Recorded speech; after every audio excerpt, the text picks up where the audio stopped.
Hi all and welcome to another week of the Truth, Honour and Integrity show. My name's Thomas Williams. Tonight is June the 29th.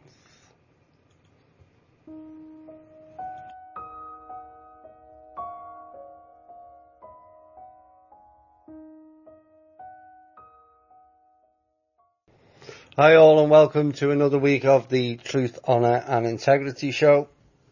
Strange week. More people are losing it. More people are being exposed. More people are coming to a calm and balanced state. So we'll be covering much of that in this show. There's not much in the way of intel, but there's some interesting op-ed pieces and some disclosure in many aspects. Probably in the second hour. Right, where shall we start? A couple of things. Let's get the show details out the way. For the new members, this is the Truth, Honour and Integrity. The show is available live on the Spreaker network. So that's Spreaker.com/user 8955881. We have an email for the show. So if you want to pass comments or you want to ask questions for the show, if you are not partaking in the Facebook page of the same name, you can email truth.honour, that's honour spelt the American way, not the British way, .and.integrity@gmail.com. Truth.honour.and.integrity@gmail.com. We have an articles website, and some of the biggest shows are posted on there, called thinkdifferent.thepeoplesclub.org. We also have a social media alternative to Facebook. It's very similar without the privacy and AI and adverts and all that nonsense to do with Facebook on MeWe. Now, some have had difficulty finding it. If you send an email to the truth.honour.and.integrity@gmail.com, I can then add you directly to the MeWe page, and you can join there. We also have the People's Club donations website, and the details on that at thepeoplesclub.org. Right, what's coming up? Well, we're going to do the usual tonight, but I'm going to mention something that's going to be new. And the first show coming up this Sunday at 7 p.m. EST is something along the lines of what Shane did, the Runer, with his podcasts, Fireside Chats, and it's going to be called An Evening with Thomas. And the first guest on will be one of the members. All the guests on will be members of the THI or the MeWe alternative website, social media site. So if you want to come on and talk about yourself, your life, what you've experienced or what you haven't experienced, or you want to ask me a load of questions, it's your choice. So if people are interested in coming on the show, it'll just be yourself and I, as I say, an evening with Thomas. And we can chat whatever you want to talk about. You can spend the whole hour or 2 hours, depending on how the show wants to go, about your life and your journey. Or you can ask me about my life and my journey, or some questions that you'd like to be answered on a deeper level. It's your choice. So if you're interested in that, just let me know via the Truth, Honour and Integrity @gmail. And basically what I ask you to do is to draft up some topics that you want to discuss that I'll ask you, and then you can chime in on what you want to say or questions that you want to ask, so we have some sort of format for the show, or just topics. So that's look forward to that. The first guest is Ra Halitha. I think I've said that correctly. So Ra will be on Ramona will be on Sunday at 7 p.m. for the first of the new shows. That should be interesting. We've had guests on, but they're no more important knowledge-wise than the members. Not in my book, anyway. We all have an equal opinion, and that should be the way forward. The idea of making anyone or above you or anybody else is not the way forward. That includes myself. You never put anyone above your own heart. Right, let's get into some news items. Now, there's a lot going on, as many of you know, and I've decided to pull a few things out for general discussion, and a pointer in many ways. And these first three stories are a pointer to the changes being made. These weren't happening a few years ago, they are now. And the first one is in Philadelphia. In a surprise development this week, the city's top prosecutor pleaded guilty to a corruption charge and resigned from office, and consequently was immediately sent to jail by a judge who said he couldn't be trusted until his final hearing. So 2 weeks into this federal trial, District Attorney Seth Williams pleaded guilty to a single count of accepting a bribe from a businessman. He went on to say, "I'm very sorry," and he acknowledged that he would resign as the city's top prosecutor. But the US District Judge, Paul Diamond, said he was not inclined to trust Seth Williams' assurances about appearing for sentencing set for October the 24th, and so ordered him immediately to be jailed. He was led out of the courtroom in handcuffs. Well, that's the first oops, and a sign of change that the top people who think they were immune is no longer the case. Australia, senior Roman Catholic prelate and one of Pope Francis's top advisors, this is not one of the lower minions, this is one of the top people, has been charged with sexual assault by the police in the Australian state of Victoria on Thursday. The prelate, Cardinal George Pell, became the highest ranking Vatican official in recent years to face criminal charges involving accusations of sexual offences. The case will test the credibility of Francis's initiatives to foster greater accountability after abuse scandals that have shaken the church around the world. Not as much as the people, I have to say. Cardinal Pell has been charged on summons, and he is required to appear at Melbourne Magistrates Court on July the 18th. The Deputy Police Commissioner Shane Patton said at a news conference. Another oops. It's all very well keeping this under hat, and we've already reported about how many or how much the church has paid to date behind the scenes in payoff for sexual abuse, and very little has criminal charges has been brought. Now it has. And let's see what Mr. Pope Francis has to say. And the third and final, it's not the only one, a sign of also things changing. Now, the football or soccer World Cup is probably the biggest sporting event globally, certainly the biggest watched.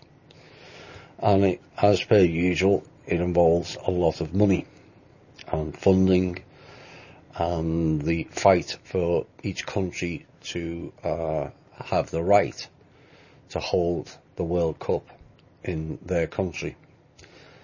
And that's where bribery and all kinds of other things come in, get involved. And all countries are responsible for it. It's not just this one, but this one happens to have two very high-profile people involved. Prince William and the former UK Prime Minister David Cameron have become embroiled in a row over corruption in football as the full extent of England's failed attempt to stage the 2018 World Cup was made public this week. The former Prime Minister and Prince William were at a meeting during which a vote-swapping deal between England and South Korea was discussed, according to the official report released on Tuesday night. The long-awaited FIFA report has disclosed the lengths which England football bosses went to court FIFA executives, many of them now discredited as they sought to secure votes for England's 2018 bid.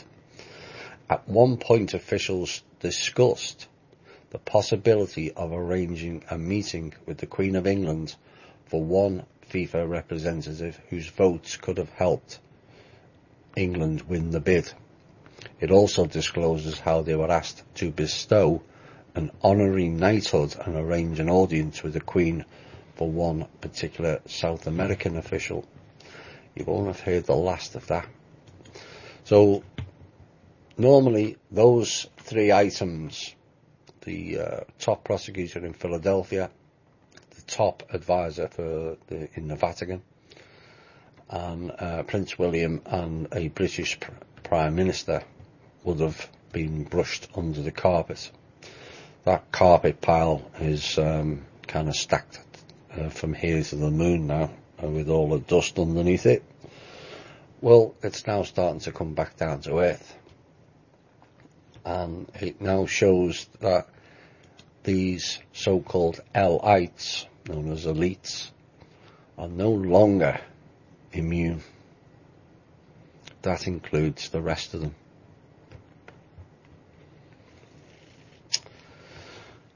Here's a rather amusing, although it's a kind of sad story, but it is kind of amusing. After all the fussing over the Keystone XL pipeline, it is now facing a new challenge. Why? Because the oil producers and the refiners the pipeline was originally meant to serve are not interested in it anymore. Oops. Oh dear. Delayed for nearly a decade by protests and regulatory roadblocks, the Keystone XL pipeline got the green light from President Trump in March. The pipeline's operator, TransCanada Corporation, is struggling to line up customers to ship the crude from Canada to the US Gulf Coast. They are going to continue with the pipeline, but now think it will take many years for a return on their investment, which is $3 billion to date. By the time that return comes in, I suspect oil will have had its day.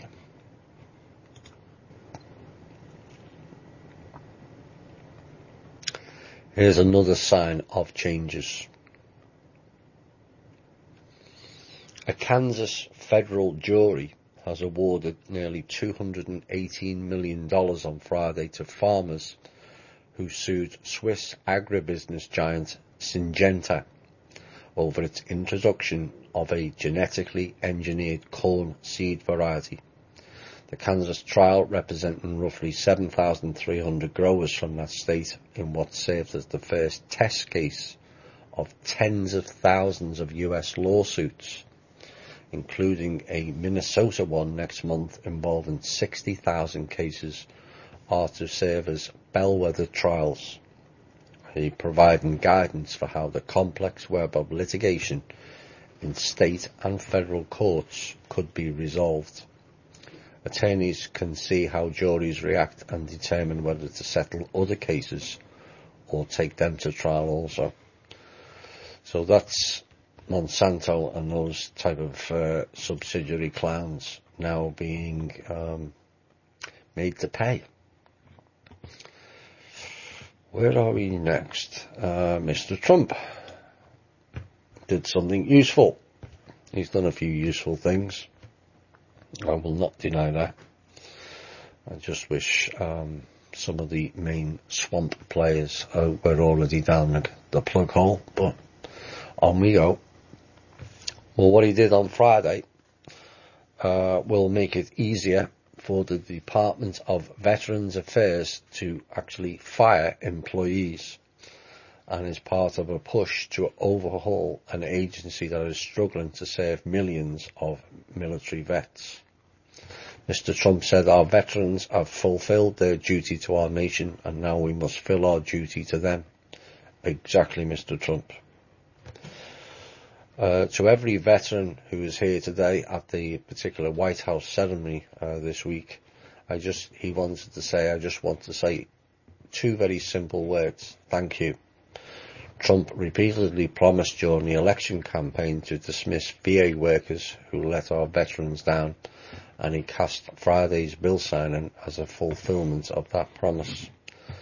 So action now appears to be moving on the veterans front.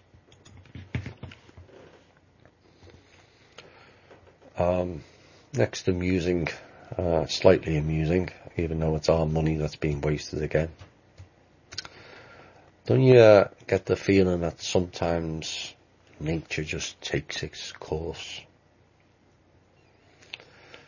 Well, this week, 2 of the Pentagon's specially reinforced doomsday planes, which are designed to withstand the heat from a nuclear blast, were grounded after being damaged by a tornado.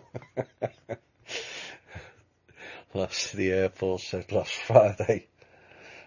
So, doomsday planes that are designed to withstand a nuclear blast didn't survive Mother Nature. The E-4B Boeing 747s built in the 1970s during the Cold War are essentially flying command centres that can refuel in the sky and are designed to remain airborne for days on end in times of crisis. The Air Force has 4 E-4Bs, which also shuttle the Secretary of Defence around the world. What a waste of money. It's not only the Secretary of Defence that goes around in military planes, I might add. You'd be shocked at how many of the politicians have access to military planes. Of course, we're paying for it. And so these 2 particular planes were damaged on June the 16th at Offutt Air Force Base in Nebraska when a tornado whipped through the area with little advance warning. Like I said, sometimes nature takes its course. You play with fire, it looks like you're now getting burnt. Britain's Parliament was hit by a cyber attack last Saturday in which hackers tried to access email accounts. I wonder who they were. Just over a month after a ransomware worm crippled part of the country's health service, a spokesman for the House of Commons confirmed that unauthorised attempts had been made to access parliamentary accounts and that systems were in place to protect member and staff details. Yeah, right. A message for you, and that. He went on to say that Parliament has robust measures in place to protect all of our accounts and systems, and we are taking the necessary steps to protect and secure our network. As a precaution, we have temporarily restricted remote access to the network. As a result, some of the members of Parliament and staff cannot access their email accounts outside of Westminster. Oops. Another oops. Qatar.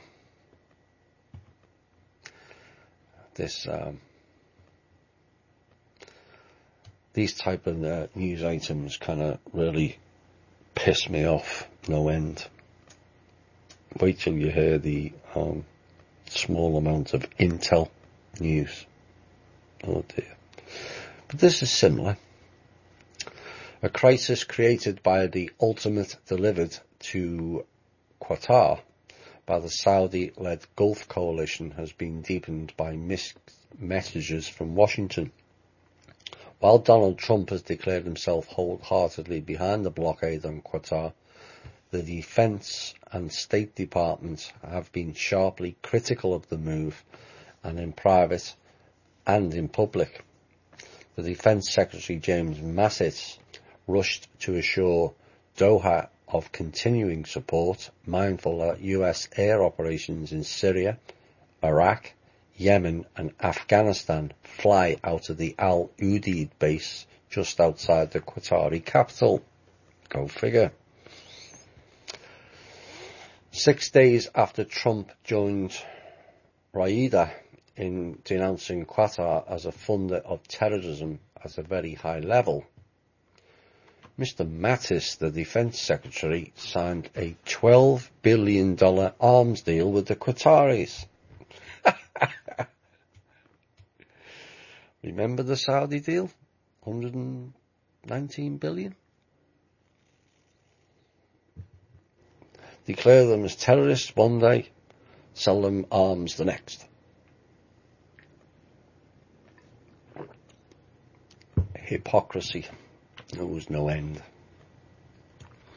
That is another sign that the deep state and shadow government are still in charge. Time they weren't.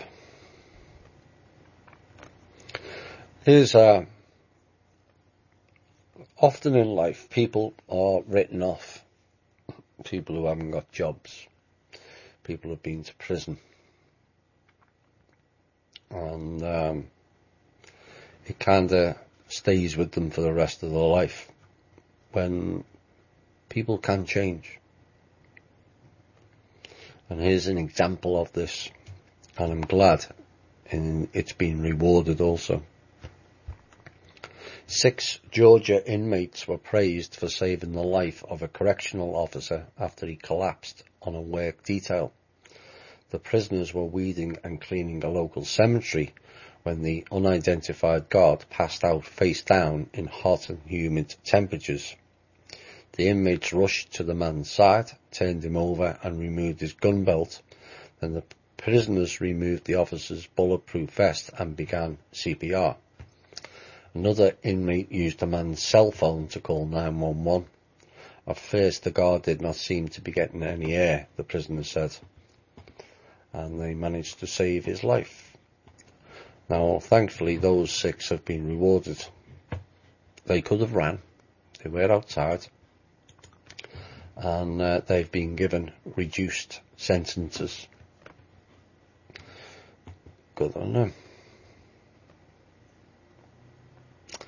College professor this week, who recently appeared on Fox News to defend a Black Lives Matter event in which only black people were invited to attend, has been fired. It was announced on Friday that Lisa Durden, a former adjunct professor at Essex County College in New Jersey, would be let go from her job following a heated argument on the June 6 episode of Tucker Carlson Tonight. While speaking about an all-black Memorial Day celebration hosted by Black Lives Matter group, Durden, who is black, told the host, "You white people are angry because you couldn't use your white privilege card to attend the event. They did this to humiliate me," she said, and Essex County College publicly lynched me in front of my students. Well, to be quite honest, the Black Lives Matter should be all-inclusive. We have supported them on this show and many others. We will not go forward with division amongst the people. It doesn't work that way. And people like that professor telling words, white people are angry because you couldn't use your white privilege card, again, is not the way forward. Whether she should be fired is another matter. Other people decided it was a fireable offence. What I didn't like was the terminology of the last thing she said. It's bringing up triggers. Essex County College publicly lynched me. I would suggest that she got fired for that. Yes, we know bad things went on in the 60s, but this is 2017. I'm not saying bad things, and they're still not going on, but using terms like that. Maybe she got what she deserved.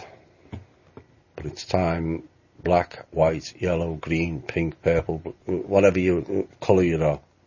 We've all got to come together, whether we like it or we don't.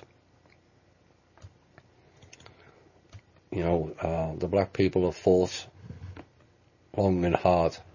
Don't waste it by doing a reverse situation and reversing the racism. It's not required.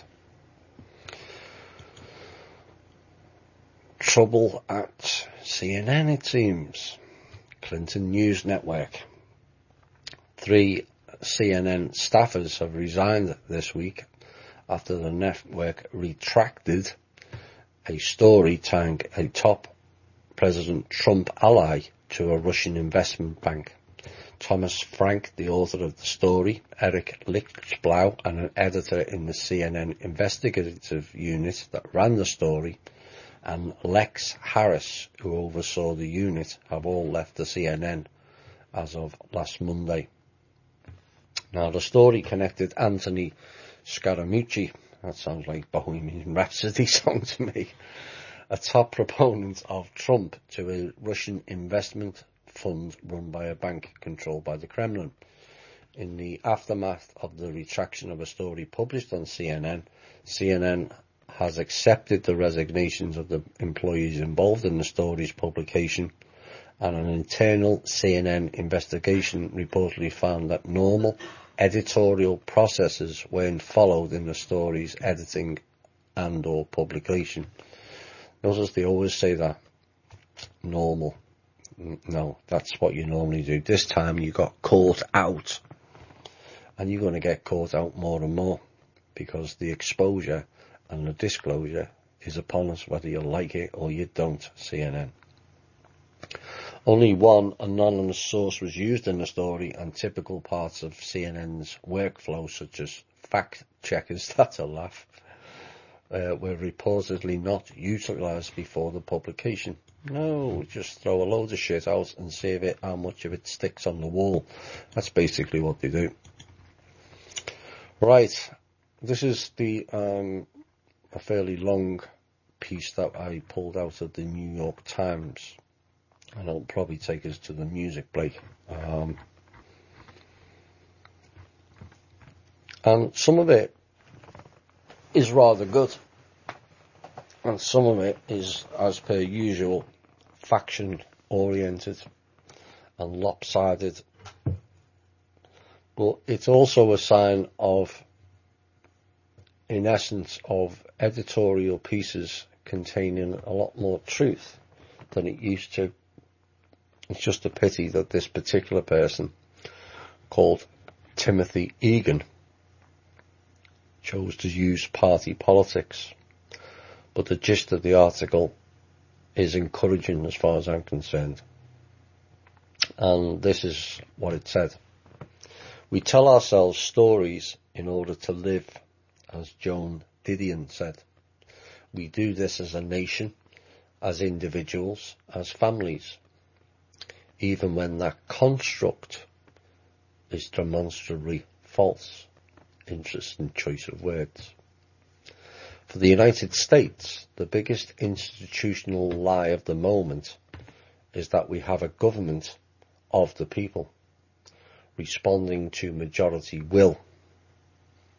On almost every single concern, Congress, whether it's the misnamed People's House or the Senate, laughably mischaracterized as the world's greatest deliberative body, is going against what most of the country wants. And Congress is doing this because there will be no consequences. Good call.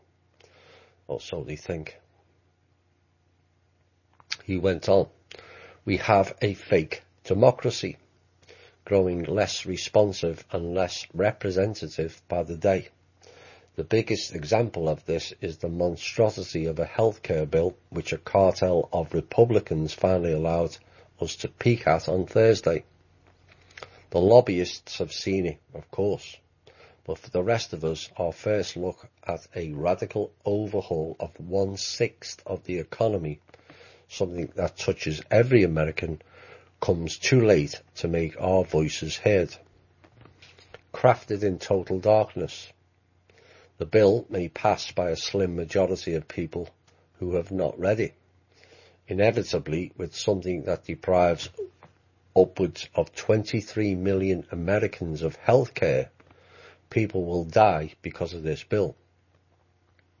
States will be making life and death decisions as they drop the mandate benefits of Obamacare and cut vital care for the poor, the elderly, the sick and the drug addict through Medicaid.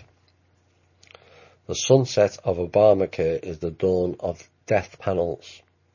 It would be understandable if Republicans were doing this because it's what most Americans want them to do, but it's not. Only about 25% of Americans approved of a similar version of this bill, the one passed by the House.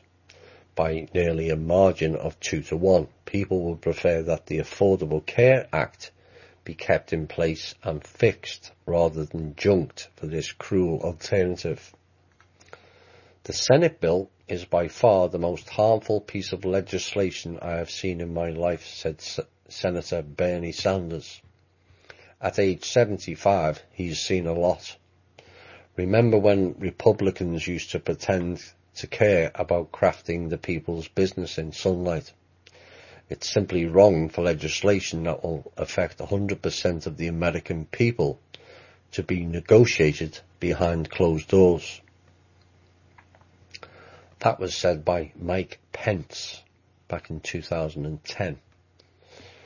So, why are they doing it? Why would the people's representatives, that's a laugh in itself, choose to hurt their own people? The answer is further evidence of our failed democracy. About 75 million Americans depend on Medicaid. This bill will make their lives more miserable and perilous in order to give the top 2% of the wealthiest Americans a tax cut. And where are the 75 million now? They are nowhere. The sad fact is the poor don't vote. Up to 80% of low earners do not show up at the polls, and it's even worse in midterm congressional elections. The Republicans can screw the poor, whose population is disproportionately large in red states, because those citizens will not fight back. So little surprise that Republicans are also working to make it even harder for the poor to vote. They can seek to disenfranchise one class of Americans and get away with it from the safety of gerrymandered seats. The symptoms of democratic collapse, from the opioid crisis of people who long ago checked out of active citizenship to the stagnation of class mobility, cry for immediate action. It takes the median worker twice as many hours a month to pay rent in a big city today than it did in the early years of the baby boomer era. As Edward Luce notes in his new book, The Retreat of Western Liberalism. Add towering increases in healthcare and college costs to that, and you've got an unclimbable wall between low-income limbo and a chance at the middle class. The United States, once known for our American dream, now has the lowest class mobility of any Western democracy. What is Congress doing?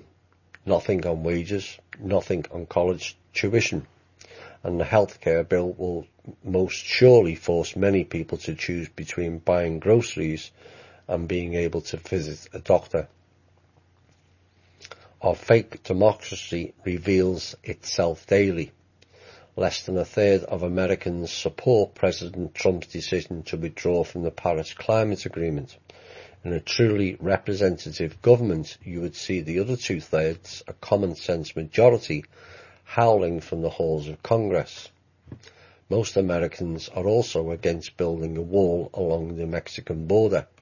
They would prefer putting taxpayers' billions into roads, bridges, schools and airports.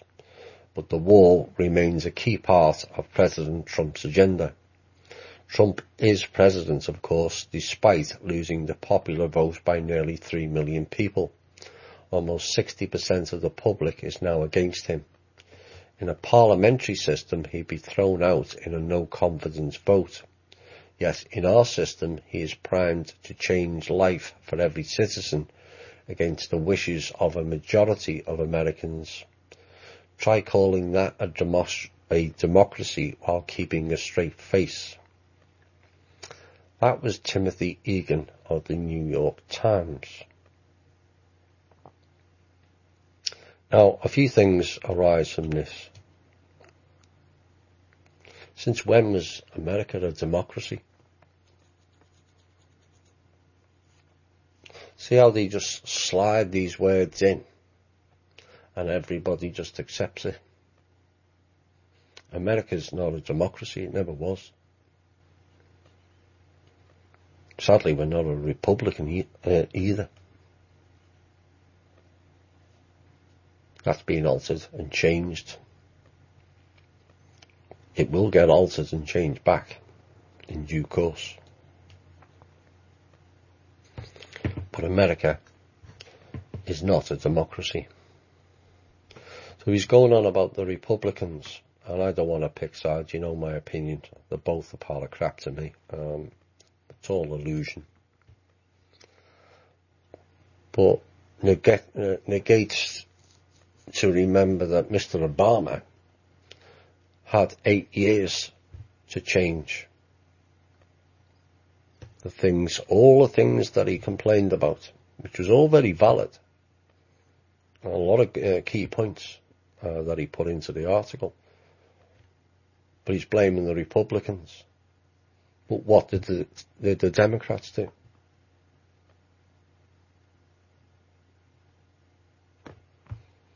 Does it ever really change? And yet again, the media deliberately trying to steer the figures to suit their purpose and agenda. And many people also go along with it.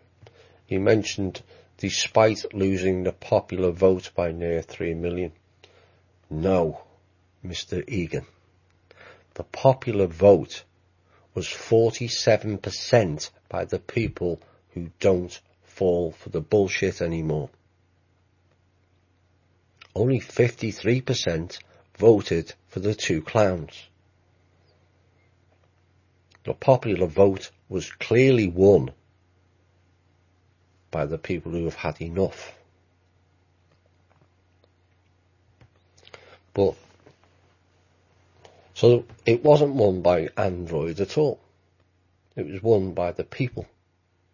The so-called poor people, as he mentioned in this article. Only the poor people don't vote, yet again causing that division. But 47% never voted for anybody. That is the indictment delivered by the people, with almost 1 in 2 saying, we know your selections are bullshittery, we don't like or want the choices of the lesser of the two evils. We don't like the fact that no matter which party gets in, the only thing that changes for the people is less jobs, less pay, less benefits, less vacations, less food, less healthcare.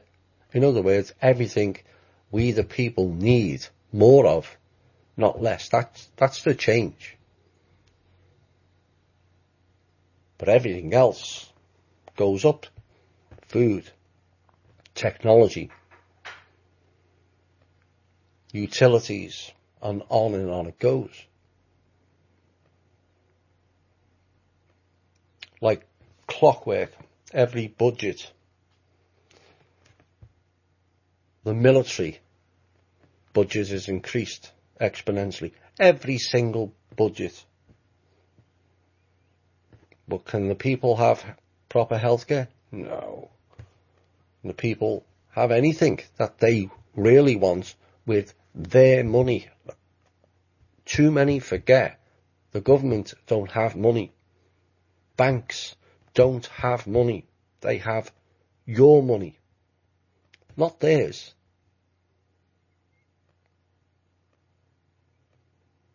This is one of the greatest things we've all forgotten. Governments don't have money. They have your money. Top and bottom line. And it's time we started choosing what we want our money spent on. And not 640 billion on weapons and destruction each year. For clowns in the Pentagon to go and spend 28 million on fancy uniforms for Afghan police. That 28 million can get your veterans off the street.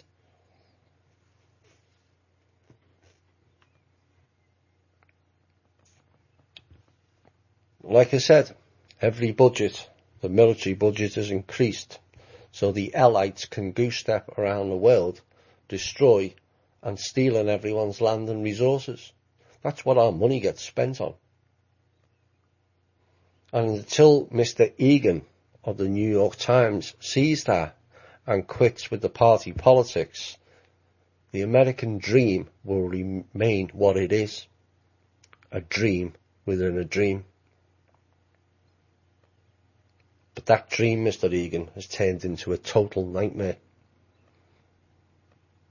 And it's time for you to really earn your money, Mr. Egan, and write the truth and expose those who subvert it. You may likely lose your job, but you will regain your dignity. This song will fit you.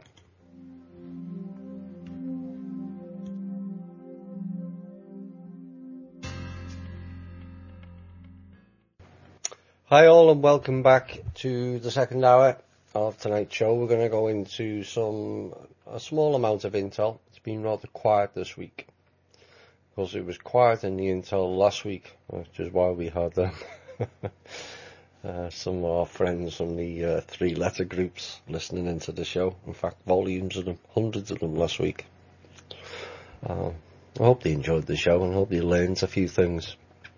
There was some good and bad ones. So, things have been quieter this week, but this one will slightly amuse you, didn't he? So this certain clown, who goes by the name of Mr. Obama, decided this week he would do an unauthorized trip to the bush region of Indonesia. For those of you who can hear fireworks, yes, there's fireworks going off somewhere in the street. I think people think it's the 4th of July already.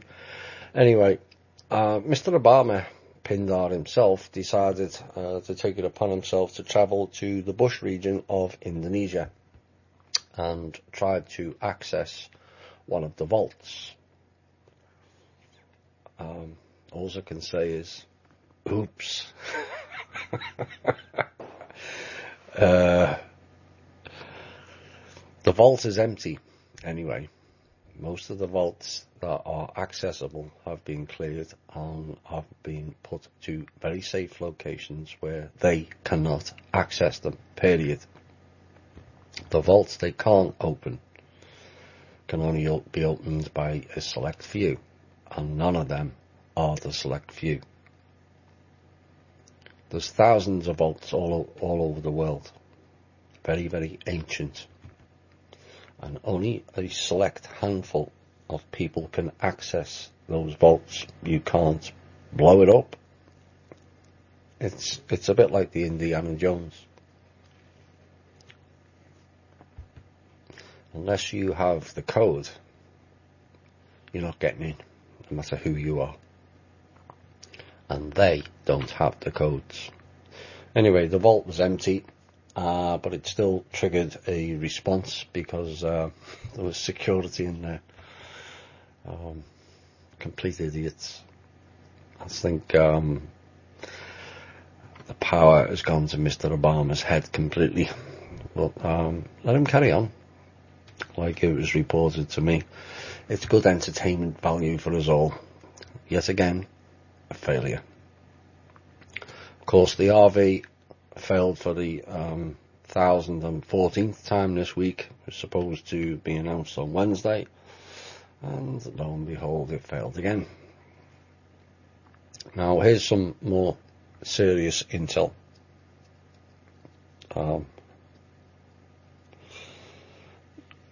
Remember the funds to Iran under Mr. Obama late last year? It was hastily arranged, and you're talking about hostages and all the other stuff, and it was all paid in cash. Well, it was all sanctioned by and organised and arranged by Mr. Obama. And the reason why is Iran caught American Navy SEALs escorting the leader of ISIS. They had it all on film and were going to release it to the world. Now, so Obama gave them a load of cash and reduced the sanctions against that country. So have you ever had any doubts which country and which people run ISIS? There you have it. Yet again, you have to remember, that was our money they gave to Iran to shut them up, to cover up their crimes. My message to Iran is, it's time you did the world a favour and released the video anyway. Because then the clowns in the military can get off their backsides and arrest those involved for high treason, war crimes and the theft of the people's money. And quickly, please. Clowns. So that's pretty much the intel I can put out for this week. It's not the end of some interesting stories going on. Another message goes out to the cavalry. Remember that? And also the American proud people. You know who you are. And the agencies, and the Pentagon. The question remains, how many more who are testifying against Android are going to have to die before real actions are taken? Another one this week.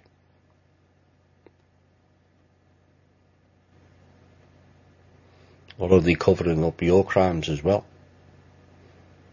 Because you're complicit by your inaction. There's people dying for speaking the truth. Enough is enough.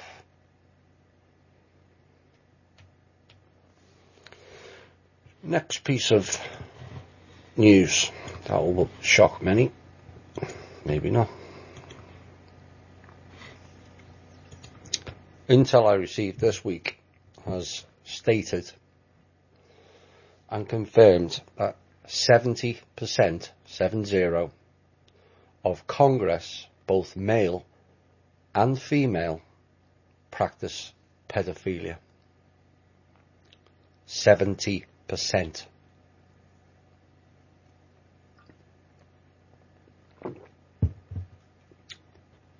Make of that what you will.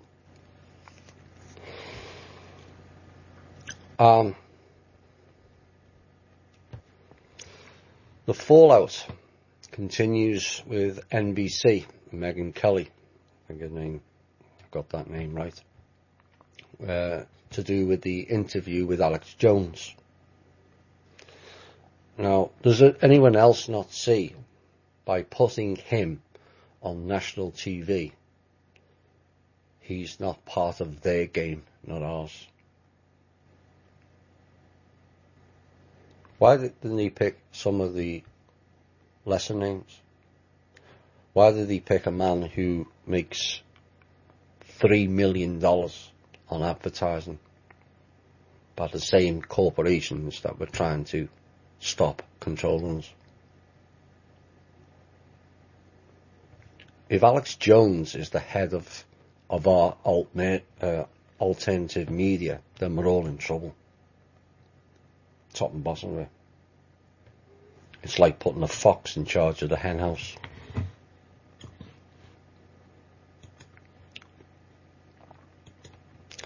There's a lot of news going on about advanced cars and advanced tech and all kinds of other stuff that's supposed to be coming out in 2025. But the thought of the day is, given I posted an article this week about robots now doing bricklaying. Of course, the Chinese have had the technology and have used it for a few years now, where they're building 10 homes completed in a day, all by robot, stroke machine, stroke printer, 3D printer. But the question remains is, when it gets to 2025 and most of our jobs have gone, who's going to be able to afford these vehicles? Perhaps it's something Mr. Tesla or to Elon Musk, ought to consider. But there may not be enough people around with jobs and sufficient money to buy your advanced technology cars.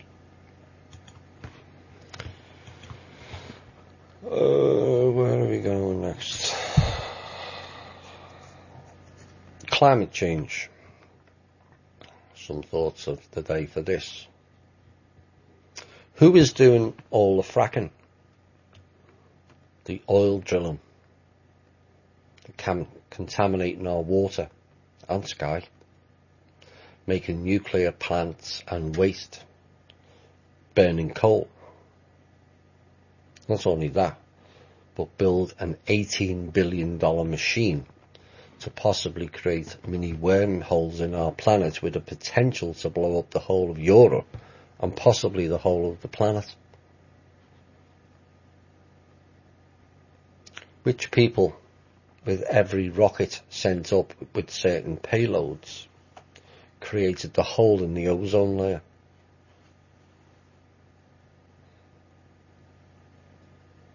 Which people has been invading and bombing countries back to the Stone Age using depleted uranium? Is that helping the climate or the environment? Any of it? And so, who are these people that's doing all this? And is any of that a help to the environment? Clearly not. And yet these same clowns have the cheek to turn around to we the people and ask us to cough up extra in taxes, of which they pay little to none of. Let's not forget that. For the environment and climate change. When if there's any messing of the planet, it's been done by them. So if things in the environment need to be corrected, the corporations of oil and all the other nefarious planet-damaging companies should pay themselves all of it. Because we the people weren't the ones who did it. You did.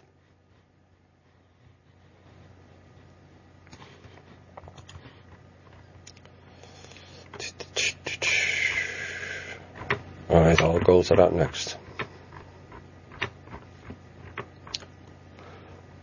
This next story, most of you will be familiar with it. You will not be familiar with certain aspects of it. It will probably be new to most, if not all, who listen to this show. But Phil Schneider,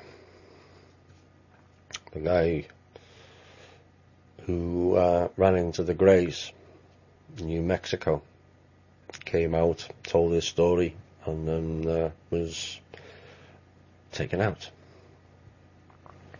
But Phil Schneider was a mechanical engineer,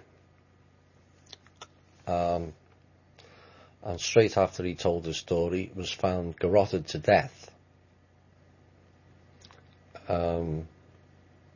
after publicly exposing a work site near the Archuleta Mesa between Colorado and New Mexico, where an event occurred while he worked under contract for a company by the name of Morrison Knudsen Inc.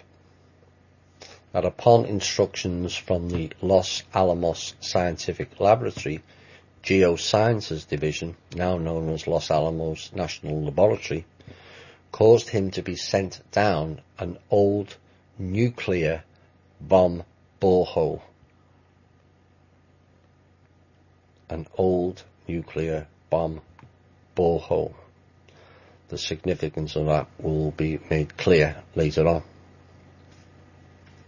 He claimed it was located in a remote area of northern New Mexico, where his mission was to discover why huge plumes of black soot, is it black soot or black goo, were forcibly being shot up into the atmosphere at an active drill site where his team was located. Now, it's seriously doubted if Phil Schneider knew what was actually happening down in the cavern he was ordered into through that particular borehole. Mr. Schneider was lowered down into one of the boreholes with an armed black beret military team. So they knew.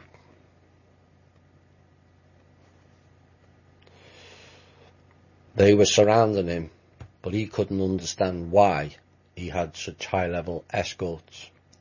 Except for some unknown military security reason he wasn't cleared to know, and being ex-military, Schneider knew better than to ask any questions, but do what was asked of him by his superior. Now, Phil Schneider and the other armed US federal military employees discovered that a group of what Mr. Schneider claims were extraterrestrial biological entities, EBEs, that he referred to as alien grey talls. These are the tall greys. They're roughly 7 foot tall with a bluish purple bioskin colour. They're not particularly nice to look at either. Once lowered through the borehole, Mr. Schneider into a deep underground cavern appeared, and this is when Mr. Schneider claims he instantly got off several rounds of his own ammunition from his sidearm pistol before being shot by some blue beam of light, leaving him cut wide open in the chest and having several fingers of his cut off, from what the first alien he encountered down there apparently had aimed at him. Mr. Schneider further claimed that nearly 60 US governmental personnel and contractors lost their lives during this August 1979 unpublicised event in what Schneider described as being involved in an underground cavern filled with alien beings. Now, in 2002, this is where it gets interesting. Now, people will not be familiar with. Official US Navy documents pertaining to Paul Philip Schneider, the father of the US Navy Captain Oscar Schneider, who from his military professional medical position became directly involved in what is known as the Philadelphia experiment.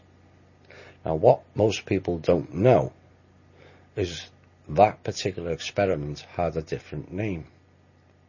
And here we go again. Project Blue Ship. It It's that colour blue again. Blue chickens, blue avians,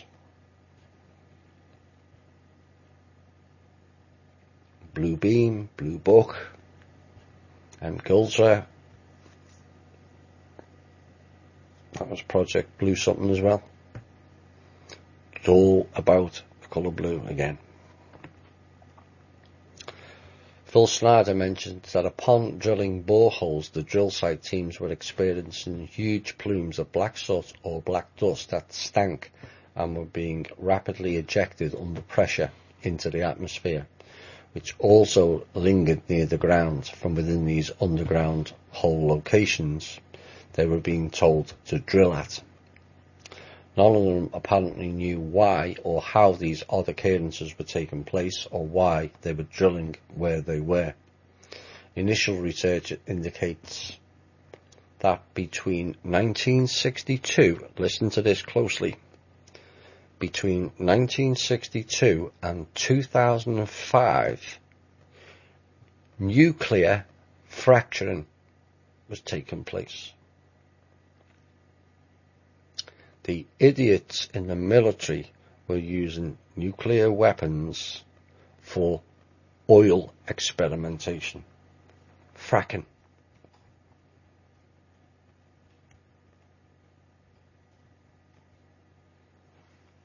You don't get more stupid.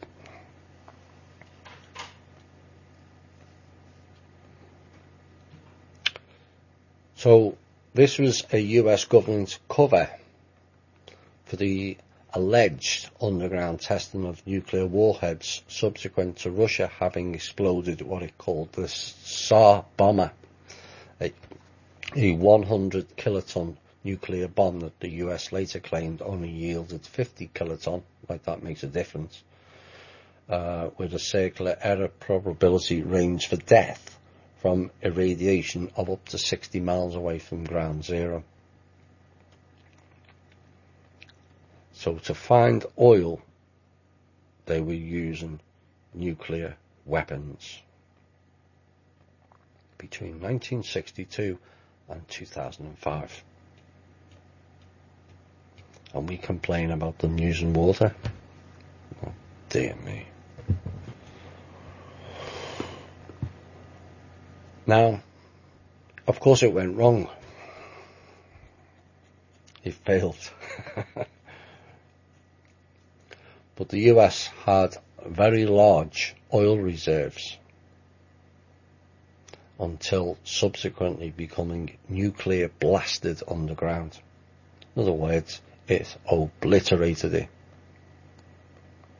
creating a both high pressure black oil carbon soot atmosphere and simultaneously creating these huge underground caverns. Now, these particular greys can only survive in a certain environment. And that environment consists of large underground cavern living, where they were the only ones able to breathe a high carbon pressured atmosphere consisting of gamma irradiated particle elements derived from earlier US military underground nuclear projects, publicly called nuclear fracturing. You get the gist of that? They were helping them. So the Los Alamos Geosciences Division borehole drillings, called the Hot Rock Project, publicly revealed as only seeking new geothermal energy alternatives, was a complete ruse. By drilling, in inverted commas, boreholes in a highly specific remote locations where contractors were told to drill, did actually and instantly deplete all of the carbon-dense atmosphere used by these grey aliens, known as the tall greys, whom were thereby being killed down inside these caverns. If so, why would the US government destroy what it must have worked so hard to build for these aliens? Maybe it went wrong. And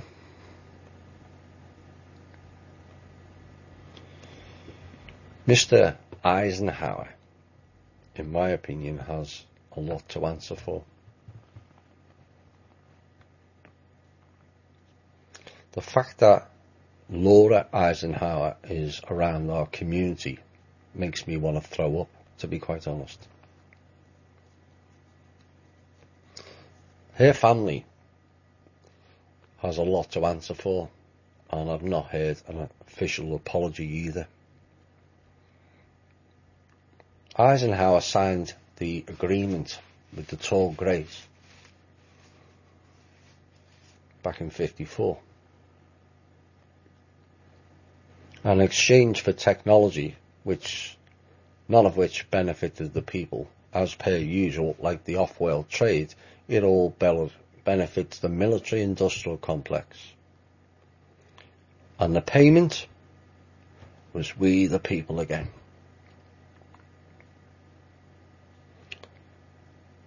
They allowed them 2% of the American populace for abductions and experimentation.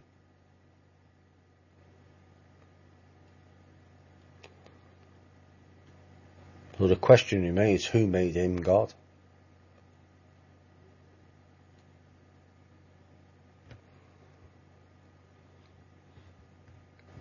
And why is Laura Eisenhower running around our community talking about disclosure when one of her family members sold our people out?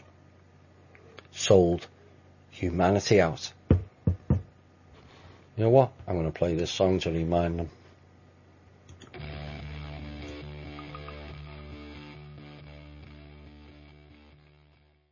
Yes, Mr. Eisenhower and family, who sold humanity out for war machines.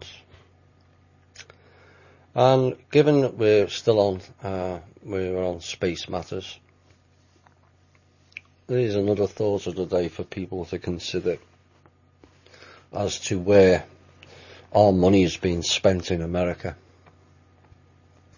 Now, we've covered in depth the war aspect and the waste that involves, but there's been another vast expenditure over the last 60 years.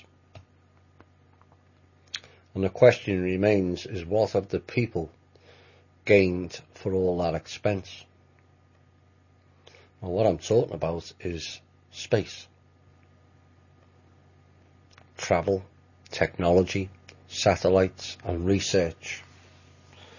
Vast sums in the trillions. And what have we, the people, really gained from it? Moon missions, Mars missions, people and rovers on both surfaces, plus much more, but that's for another day. But what have we gained from it? Pictures with no depth or clarity. Now, you could understand that in the 1960s, but we get better pictures taken out of our phones these days than the rubbish that NASA put out.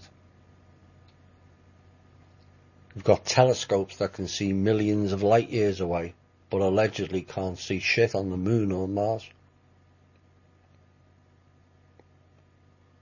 Spying cameras that can read words on a dime from 50 plus miles up, but again, can't see anything on the moon. Give me a break. What about the tall towers? Clear as a bell. Whose are they? Why are they there? How long have they been there? They're the answers the public wants. We, the public, have paid for NASA's folly. Big time. And it's time they delivered the real results, and time some ordinary people were taken into space. Not based on how much they have or what level of secrecy or privilege they have. You know, just some ordinary everyday people, the same people who pay for it all, with little or no return. And not put teachers in space so you can blow them up and put fear into all the kids. NASA.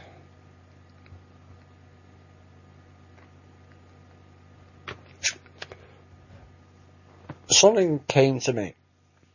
For those of you who remember all the shows, we've came up with quite a number of theories that have been passed around the alternative community.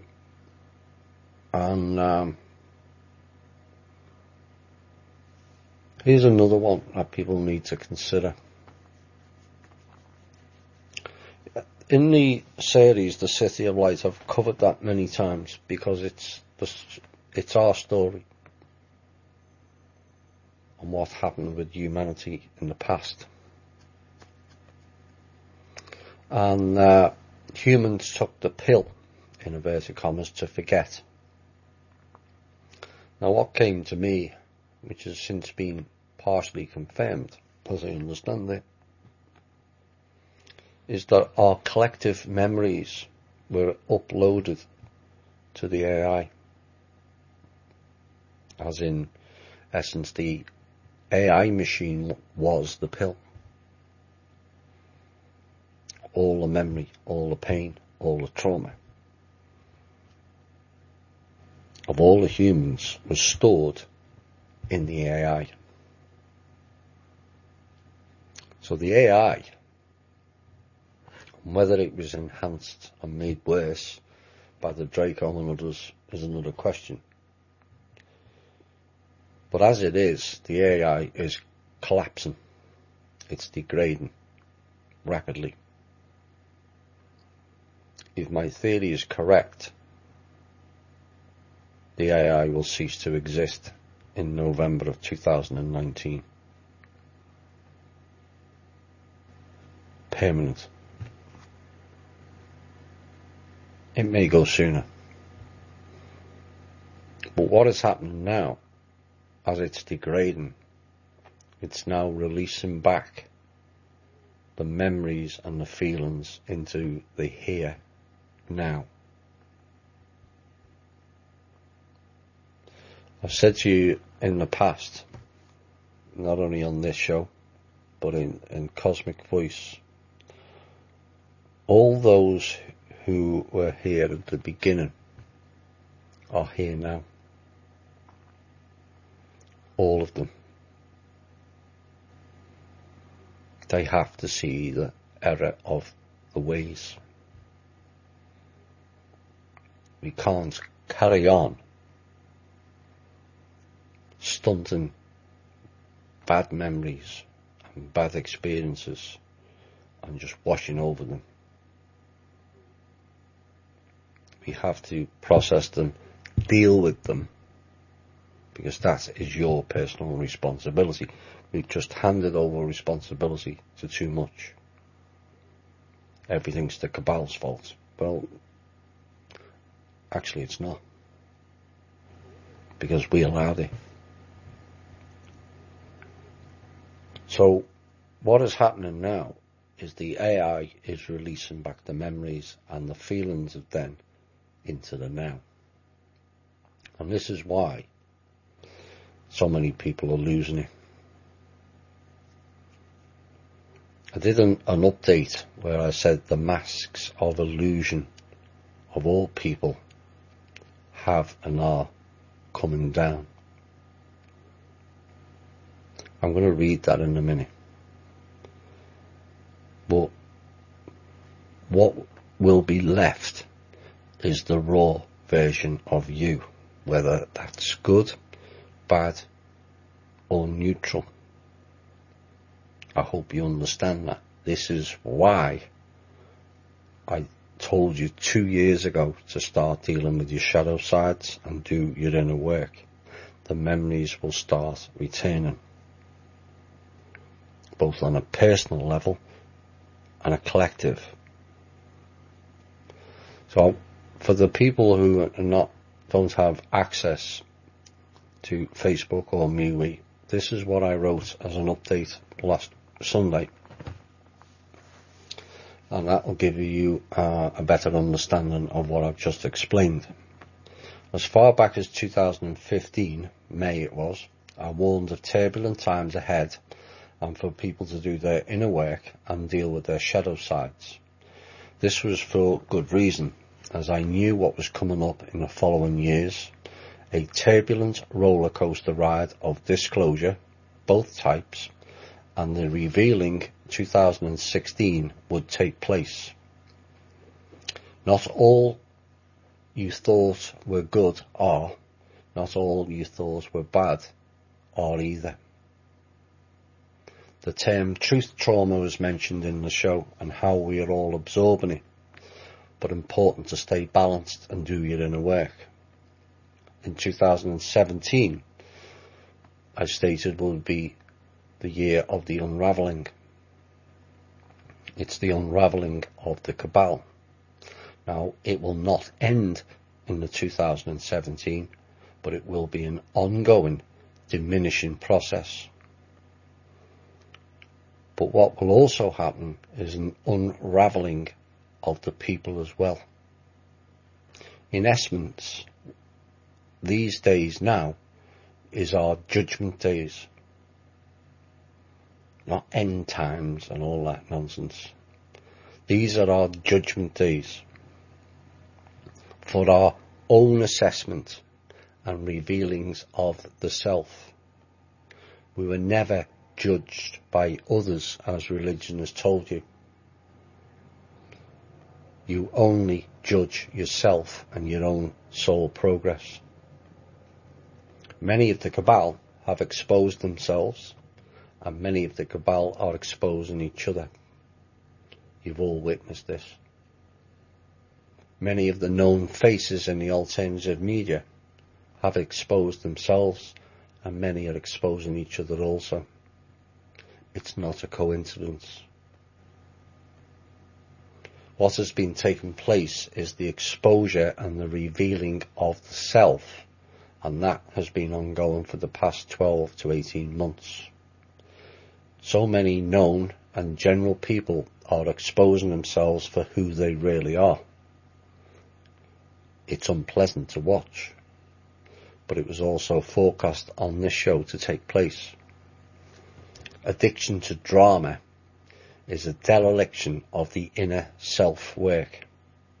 They are the mask of you.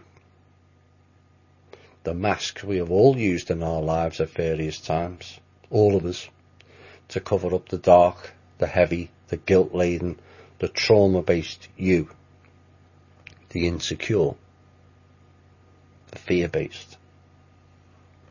But what is happening now is those masks no longer work. The illusion masks of all the people are dropping, and the raw version of you is coming out in people. The responsibility is on you yourself to deal with it and face it, or continuing to play the game. But that comes with serious consequences. Now, I will keep repeating it as it's important. People have to deal with their inner demons. Projecting your anger onto others because you have failed to address the self will only result in the downfall of you.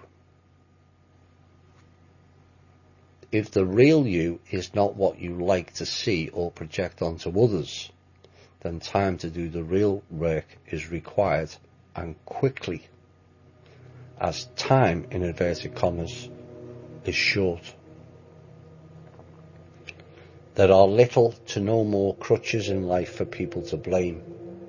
It all comes down to personal responsibility and being the real you, not the illusion. The choice is yours to make. So I hope people then understand what I was getting at earlier. someone deciding to play clowns with bikes. Where are we for time? Oh, we're okay. What am I going to cover next? Here's something else, another theory. Remember I mentioned the 4-year loop? I think more and more people are seeing that now. I've had that confirmed again. It is happening. 2013 to 16 is now 2017 to 20. But me being the thinker that I am, I thought, why just 4 years? Why does everything seem to be like 4 years? The World Cup, CONCACAF, the Olympic Games. And then I started remembering a lot of people talking about 2025. Advanced tech and machinery. Elon Musk's, the Tesla group keeps mentioning 2025. Shane has mentioned this date and a few others. So that's a 5-year period. What happens if you add another 5-year period? That becomes 2030. Agenda 30, anyone? So I decided to roll it back and see whether these year loops are consistent, and if so, where did it start? As it appears to be going up 1 year at a time. So let's do the consecutive 3-year loop. So 2010 to 2012 is a repeat of the 2007-2009. The 2-year loop, 2005 and 2006, is a repeat of 2003 and 2004. 2002 is a repeat of 2001. What happened in the year 2000? That got me thinking, and then I remembered what all the fuss was over the year 2000. Y2K. Anyone remember that? What did they kept telling us would happen with Y2K? That everything would be zeroed out. Remember that? So if everything got zeroed out, and then we went into these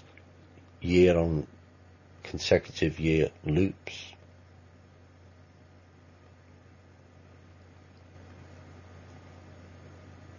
maybe that theory, like I said, this is a theory at this point.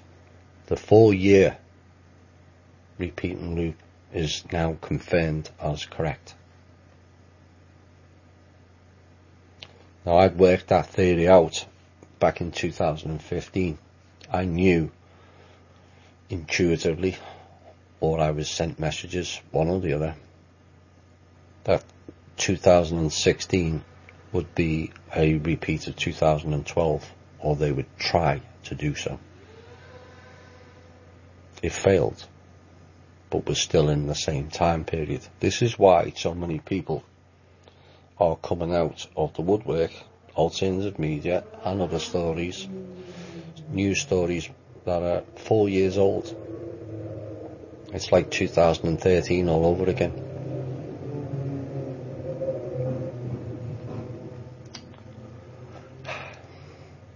People like the bags around here as well as fireworks. Maybe it's the agency people again. We've had cars outside the door, just sitting there for a while. Not to worry. So, I knew in 2015, and then in a show in November of 2016, people will remember I said it's important for everyone to stay calm and balanced, because we have to get through this year, 2016, intact. Some of you will remember that. That was the reason why. So that they couldn't loop us back and represent it as being 2012. 2012, at the end of that year, was the end of the contract with the Draco for the Illuminati to complete their part of the mission. They failed. They rolled a cheat into 2016 and they failed again. What has taken place now is us to have a second chance to correct it. Claim the victory for we the people. It should have already rolled out, because they have already lost. So we'll see where that one goes. Where are we next? Covered that. I did another update because people are kind of struggling with the fallout and drop off of the ones being exposed in the alternative media. We did say it would take place. We did warn people that it would be deeper than most realised. Is it sad? Absolutely. I find it extraordinarily disappointing that I haven't got more support in the community. I can almost pick on one hand the ones that I actually trust. But this is the cabal. They infiltrate everything. And one of the main things is important for people to not be too hard on yourselves. If the ones in the alternative media you are followed turn out to be not right or good, it's not your fault that they are not working for the right people. We have all made mistakes in following people. It's part of the learning curve of your own discernment. Now, often I get asked, is such and such X, Y or Z good? Yes or no? And I could answer. Sometimes I do, if it's more serious. Like the Corey Good stuff. That's got a very serious hidden agenda that I don't like. I'm going to be covering a small amount of that after this. But largely, it doesn't really help if I tell you X, Y or Z isn't good. In the long term it doesn't anyway. Short term, yes. But long term it's not good if you don't work it out for yourself. And yes, there's some very sneaky people with hidden agendas. Now, we have exposed some who I feel have gone too far with hidden agendas. Neil Keenan, Corey Good, Wilcock, amongst others. I could have exposed a whole heap more, sadly. But again, back in 2015, I knew they would all be exposing themselves without my input. And so I sat back and watched it all unfold. And largely that's what's taken place. The depth of deceit, as I warned of a long time back, is disheartening, there's no question of that. Searching for the truth within a nest full of vipers is a hazardous game for all of us. And the search for the truth without being agenda driven goes on. But as they say, sometimes you find the needle in the haystack. Now, before we get on to the music, there was an article posted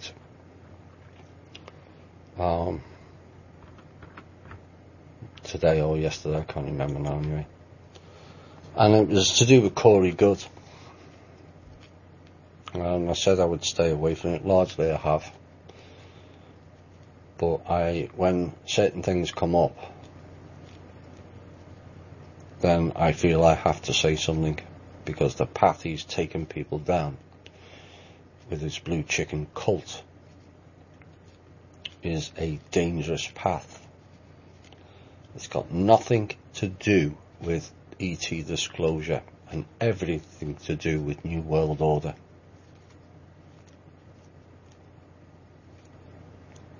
And there's two questions on this recent article.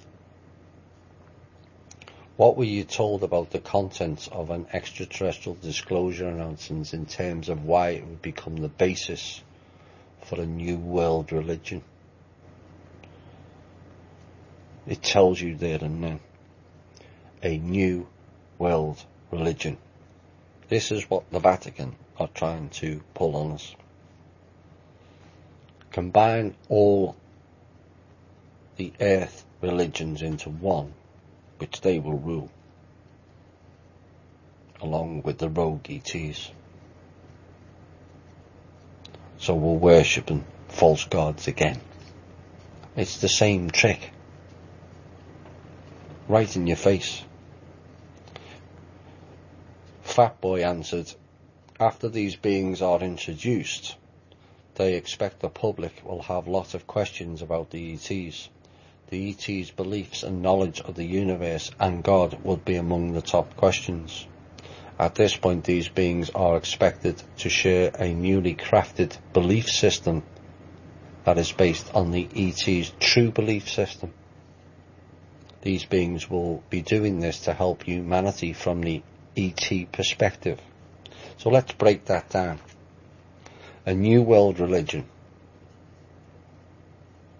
These beings are expected to share a newly crafted, think of that term, crafted, i.e. designed, belief system that is based on the ET's, not ours, true belief system. These beings will be doing this to help humanity from the ET perspective.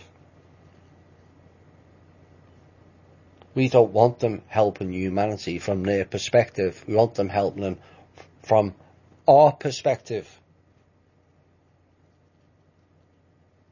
It's our planet, not theirs. Mr. Good. Next question.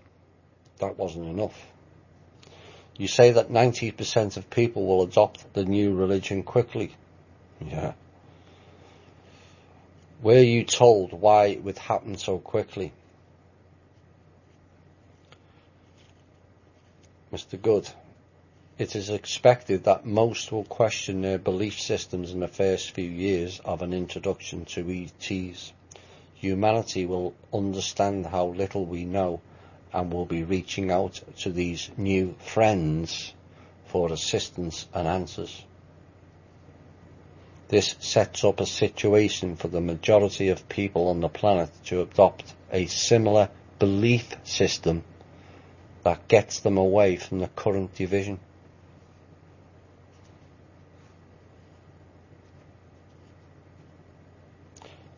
So basically, it's harmony in lies.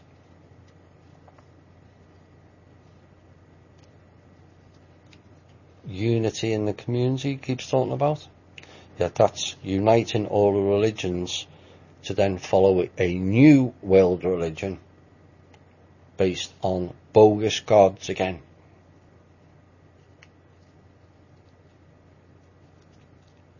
I hope people tell Mr. Good where to stick his religion and his blue chickens and his bogus spheres where the sun don't shine.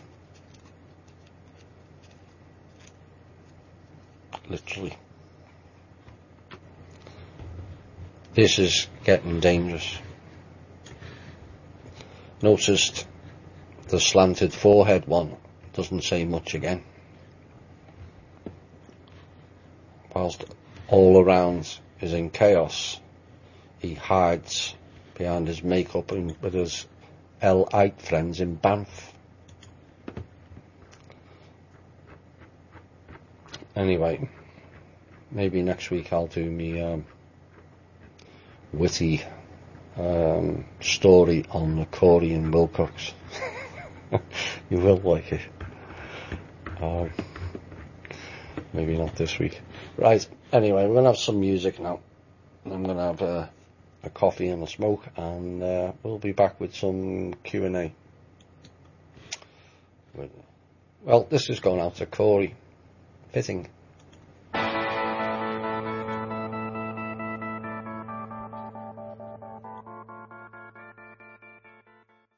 Hi all, and welcome back to the final part of tonight's show. That song was going out to Corey Good and Mr. Wilcock. No, we won't get fooled again with your clown antics. One of the emails I received asked a question. Of course, we have new listeners each week to this show. What is the failed RV you talk of? Well, it's the currency revaluation that's largely being perpetrated by bogus Chinese elders and bogus dragon groups, all of them, and I mean all of them. The dragon groups are ran by the reptilians. Whether people are aware of that makes no difference to me. That's the reality. Now, the RV is basically where they bail themselves out with bogus dinars, which is not the real dinars. It's fun and games that the Bush group played in the first Iraq and the second Iraq war. So basically they stole bogus currency and have sold it to the American or Western world public, telling them they're going to make all kinds 30 dinars to the dollar and they're all going to become zillionaires or something stupid. It's not happening. To pull off an RV or a GCR, which is the real one, global currency, reserve currency, revalued currency, sorry, requires a basket of currencies and assets to be able to do it. The Rothschilds, who are the backers of the Chinese elders, do not have sufficient assets or currency to pull it off, otherwise they would have done so by now. The Chinese elders told the Pentagon a month ago, as announced in this show, they haven't got the funds or the assets to do what they said they were going to do. And you've got all these other clowns, gurus, telling you it's happening tomorrow, 9 o'clock, all there, the 0800 numbers, you know, so probably porn sites, you know, it's not happening. And I don't care who tells you or who thinks they're in the know. The minute they start talking about RV, walk away. I told people 4 years ago it wouldn't happen. 5 years ago even. Universal Voice. We changed groups twice since then. So that's the RV. But the clowns with the badges of dishonour in the military still thinks that their masters, the Rothschilds, are going to pull it off. They're not. They're just not. Mr. Wilcock, he has no role in the RV except he's working for some of the people who are on the payroll. Mr. Wilcock has been employed as far back as 2002 as a cabal agent to roll out bogus info. Whether people like that idea or not, it will all come out eventually. Lots of it already has. Mr. Wilcock was writing under the pseudonym of Art Aqua in 2002 on the Skolnick report on rents.com. Art Aqua is David Wilcock's Skype name. And in that 2002 report, he rolled out the plan. Mass arrests, Nasara, and all kinds of other things that were going to happen. Sound familiar? It should do.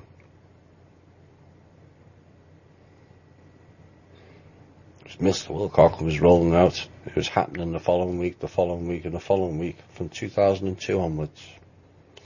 Then he got on in with the bogus Corey. Don't think for 1 minute that Corey Good corrupted Wilcock.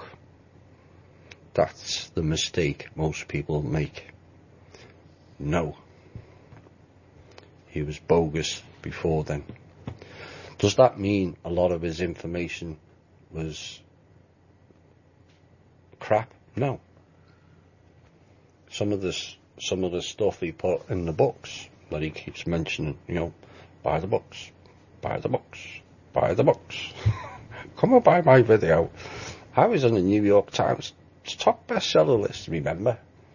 Yes. How could we forget, David? Because you mentioned it on every second line in every article. He put up a lot of stuff that, like myself, I've done an article tonight. It's not my words, but put some of my own knowledge to support the article or counteract the article. He had access to files he was told to put out at intervals. Some of it was the truth. It has to be to pull you in, but then you wait for the hook. And we're seeing the hook now with his New World Religion group. Let's procure the children for the harvesting. We'll have more on Mr. Wilcock in the witty piece. I'm going to do it next week. I will definitely do it next week. So I hope to that person who says you can't grasp these concepts, that gives you an understanding of what we've been talking about. This was carried over from last week. What needs to happen for Mr. Trump to have a legitimate and effective platform? Well, it needs people of honour to stand up for a start. Some have. In fact, it's increasing by the day, as I understand it. More needs to step up. More needs to provide a secure forum for the whistleblowers, and there's thousands of them waiting to come forward but are terrified to speak. A platform needs to be provided for the safety for those individuals and their family, because they're all threatened. See, what you've got to remember is all these people are largely gone through the Illuminati programming. The Svarley show covered. They've been tortured. They've seen things and took part in things that are beyond comprehension. Some of them willingly, some of them not. I'd like to think more of them not. But when I'm being told there's figures of 70% in Congress, active, male and female, in pedophilia, we're in trouble. How high does it go up? But the simple answer is, until the 39 levels of secrecy above the President of America is reduced to the same level, we won't have an effective platform for Trump or anybody else to perform effectively for and by the people. The blacklist was a future event, passed off as fiction. Everything that took place in the blacklist has taken place now. That's why I told people to watch it. It's like watching the story unfold. So that's the simple answer is the 39 levels of secrecy above the President of America needs to be whittled down to zero. There's the illusion, and we have a lot of illusion in this country. This whole country is based on illusion.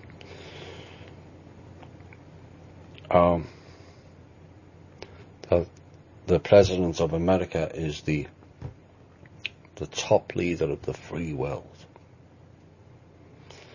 He's not even the top leader in his own country. That nonsense has to stop. Where are we with some questions? In college, way back in the last century, the last one or the previous one, Dan? Sorry. I mean, one of my mischievous mates. Drake was in the previous one. He was there for the Civil War, I think. Anyway, back to Dan's question. I latched onto a catchphrase, grow or die, as something that applies to trees, humans and all living things. Now, having read Levashov's Final Appeal, which was covered in the shows Humanity Unplugged and Humanity Unplugged 2, I think he is essentially saying the same thing with his physical and spiritual descriptions of our universe. If so, can you elaborate or clarify this absolute need to keep evolving, exchanging energies with whatever we encounter, or suffer the disintegration of what we once were? Yes, it is. And this is where humanity has fallen. It's not just the angels that fell. We did. Maybe we were the angels. Think about that. We had all the abilities that a physical being, a non-physical being could ever need.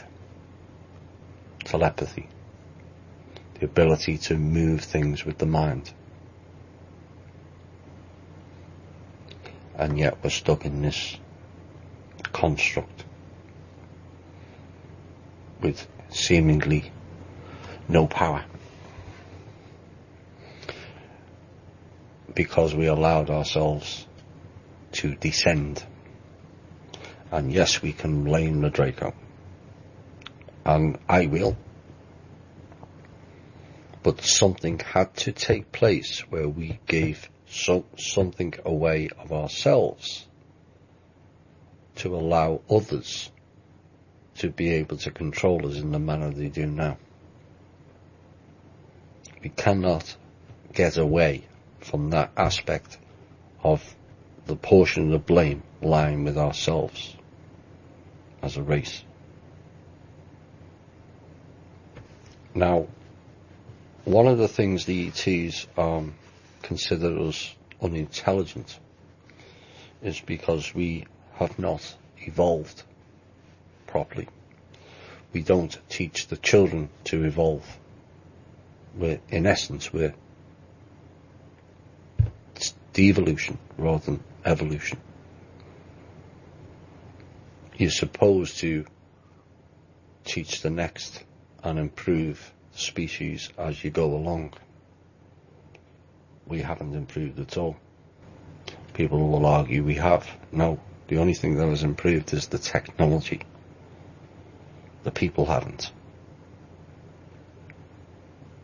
Far from it. If you go and look for, there's many. There's one I particularly remember, a Wisconsin school exam, leaving exam, and the child left school at 13 now. You go and take that exam and see how many questions you can answer, and tell me we've improved, because we haven't. And that's because we've allowed them to educate us in a devolutionary scale. Yes, it's been slow so that people didn't notice. I did. I told the teacher he was teaching crap back in 1975.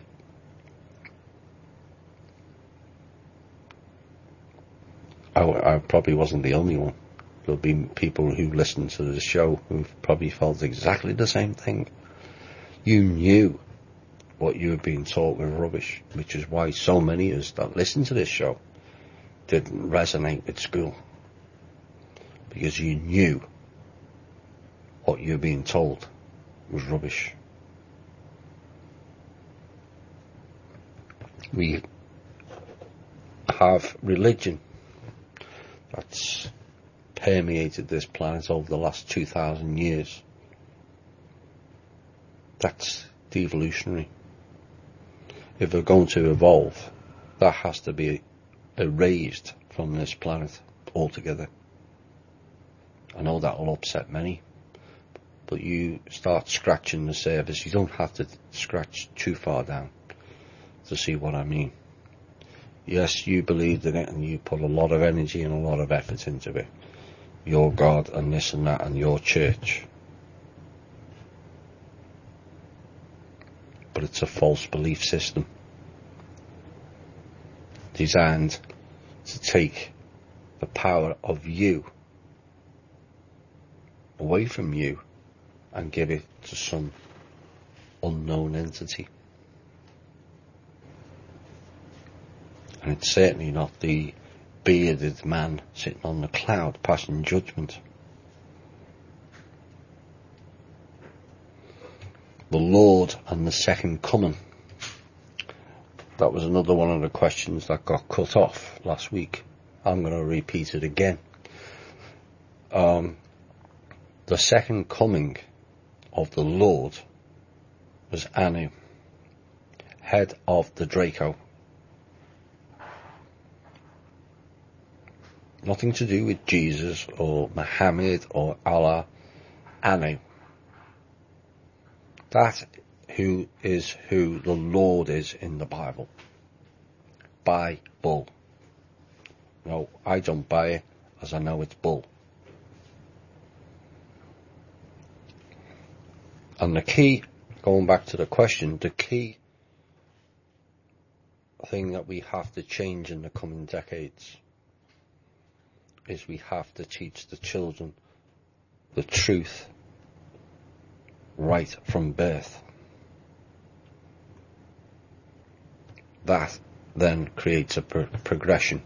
As the older ones of us, myself included, dies off, you have to have a continuation of the knowledge.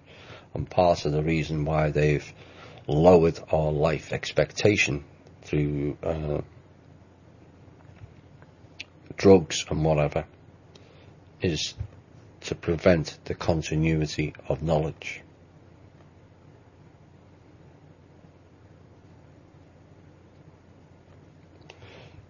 You will find in the near future schools opening up that will teach the real truth. I don't think it will start in the Western world. I think we're too corrupted. But it will wheel out. And it'll take a couple of generations. Once you've gone through 2 generations of children, that 3rd generation then teaches the other 2, the lower end. You've then created the teachers. And then it becomes the norm. A proper education system where we learn who and what we are, where we came from, why we're here, and where we're going. That was a bit of a long answer, but I hope that helped. Yes, we have to keep evolving. You either grow or you die. It's as simple as that. Not necessarily in a dog-eat-dog manner either. It's another one of their divide and conquer nonsense. Become familiar with Ken O'Keefe, one of the members. Are you familiar? No, I'm not, sorry. So I can't pass any comment. It sounds interesting. I hope it's nothing like the other guy, Mr. ex-CIA, because I don't believe a word he's saying. I'm sorry.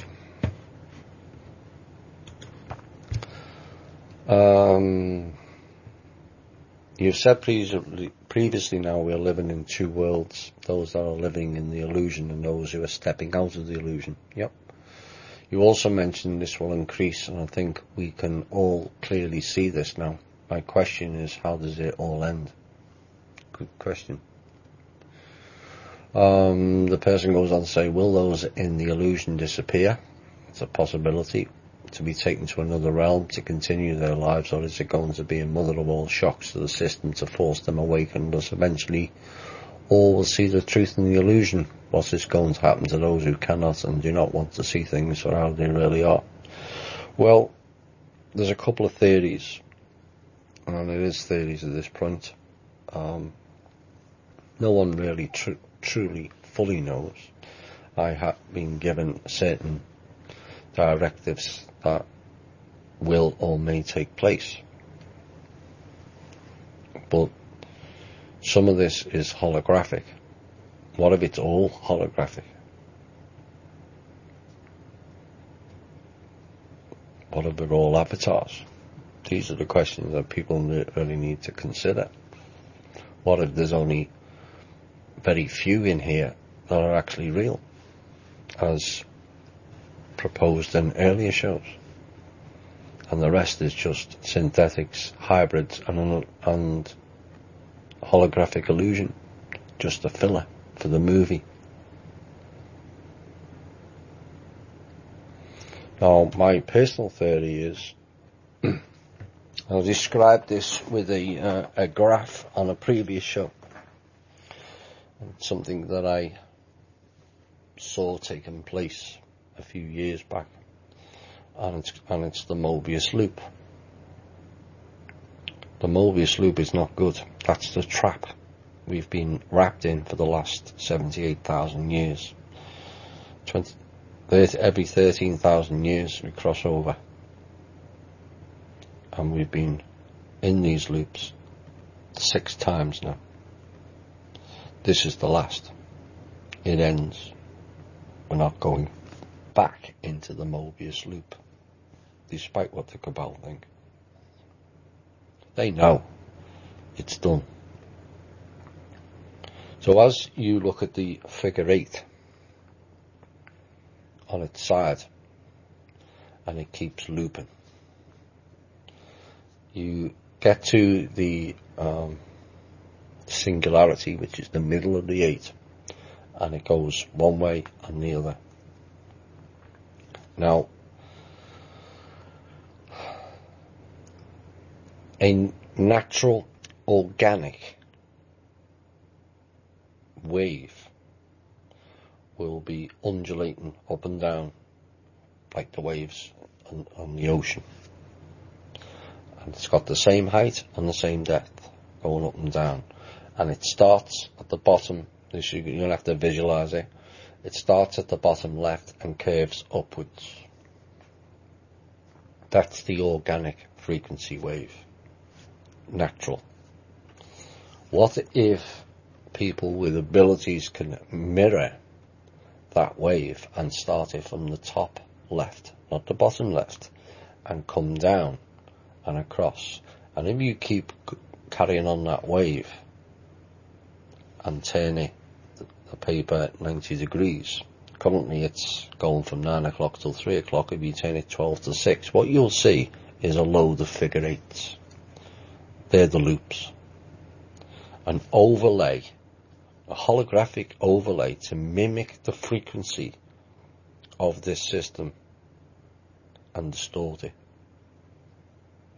And you've got an organic wave and the inorganic. In the inorganic, they remove the G matter, which then creates inorganic entities, which is what we've got in the lower astral, who feed on the physical people, as in us. That's their energy source. Now, what I saw was the loop being cut. What you're going to see then is the final crossing of the two wavelines, except they won't meet again. And what will continue on is the organic waveline will continue in its natural flow again, and separate, not interlapping, which then becomes wrapped into a Mobus, is the inorganic frequency line, which will just fade out because it's not real to begin with.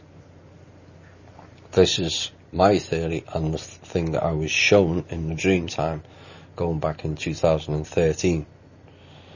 Now it's making a lot more sense. So you've got a mixture of the organic, natural frequency wave, of which the real planet is part of, and the inorganic, unnatural frequency wave lapping us over into the Mobius loop, which is now being cut. Those who are inorganic will fade away. Those who are part of the holographic mirror tech illusion will fade away, because they're not real to begin with. Who that is and who that may be remains to be seen. But we had to work this out ourselves. Yes, some of us came in to help those trapped in the system to get out. Many of us this time. There were people who came in, and beings who came in previous times when the loop crossed over, to try and teach the humans to get out.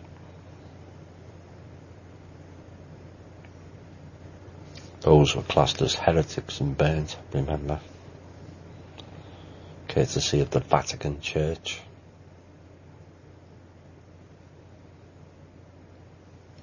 It wasn't just one person either. Different people with different abilities. I wouldn't describe them as being special, just different.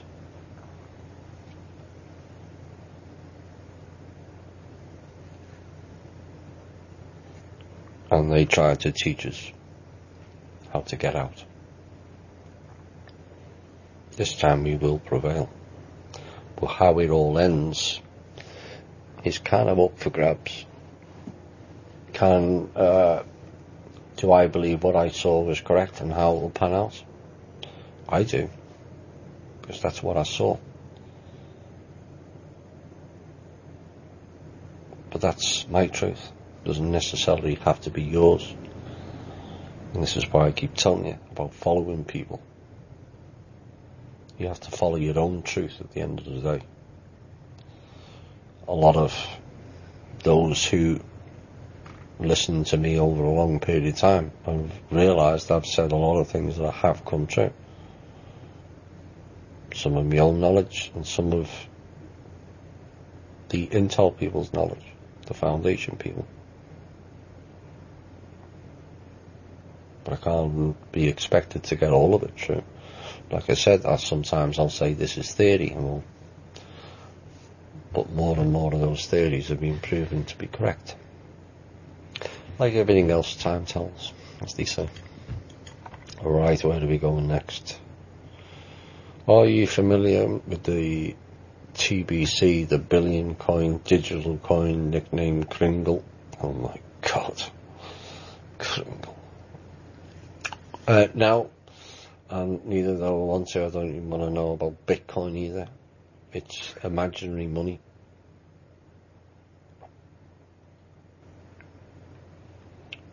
Once they take the cash off us, you do realise that we've lost control altogether.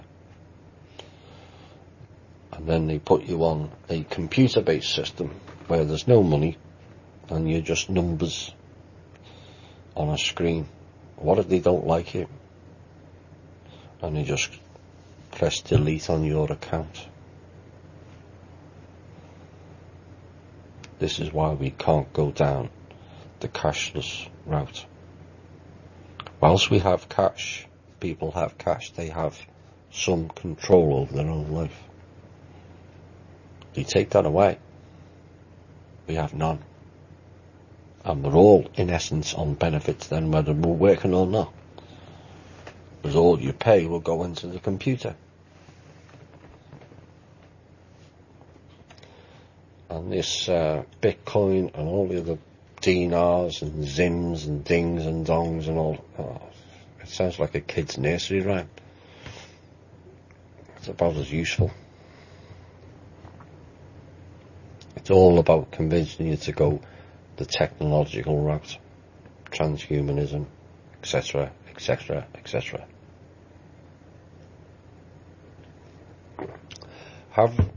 Do we have to experience all cycles of life, like rocks, plants and animals, humans, before reaching source? No. All living beings are part of it, source. Will the stock market be crashing and burning in the next few months? No. The stock market may go down because it's overinflated, but it will likely be propped up to stop the economy crashing with it. There may be some adjustment, but all these, as I understand it, it's being prevented. America cannot go down for not only their purposes, but for the off-world trade. It just doesn't fill me with much elation, to be quite honest, but that's the way it is at the moment. But it won't be forever. Do you think the UK will have another selection in the near future? It's possible. We could have another one here in the near future also. I wouldn't rule that out.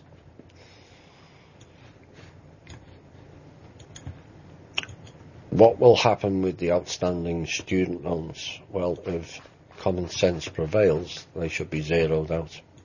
They owe us more than student loans. In essence, they owe us our life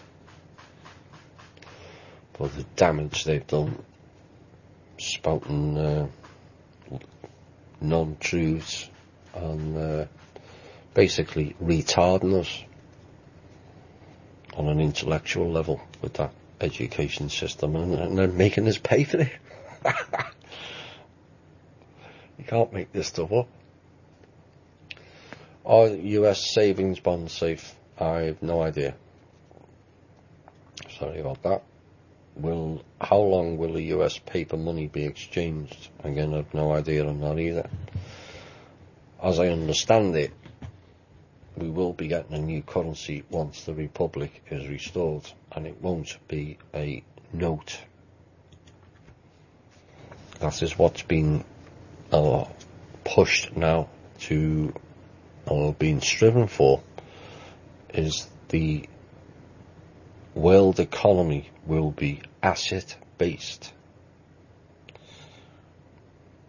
So that tells you, given I've already told you, that they haven't got any assets. There's another group who have them all, or a large chunk of them. I think you all know by now who that group is.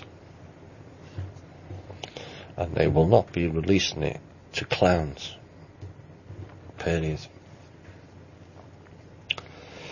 As this transition unfolds, do you have any comments for those of us with young children who are aware of false belief structures, religion, education and sciences? Will we still have to work to live and teach our children to live in this world? What I'm getting at is it's difficult to teach them the truth when we are so outnumbered. Risk and gain. I would suggest I don't like giving dates, but I think we're already seeing the decline in religion. More and more people are just not buying it anymore. not buying the bull. Education work is underway to correct that. I can't say too much more than that, but rest assured, there's a lot of work gone into how the future education will be once the clowns are removed. Science also. No more restrictions of what they can say and can't say, or what they can research and can't research, and what they can disclose and not. That nonsense has to end. Children's difficult. I often said, going back 20 years ago now, 30 years ago, if I had my time again, my children wouldn't go to school. Certainly the younger one. He, like myself, is a critical thinker. He, like myself, was harassed and bullied by the teachers at school, trying to shut me down. Good luck with that. They found out the hard way.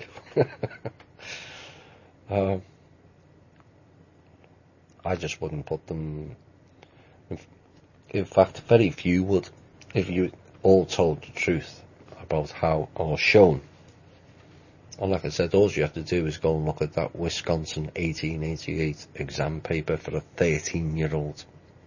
Bear in mind, we've got them kids going to school for till they're 18 now. What are they learning in that 5 years? Actually nothing. Because the 18-year-olds are not even 50% as clever as the 13-year-olds were 129 years ago.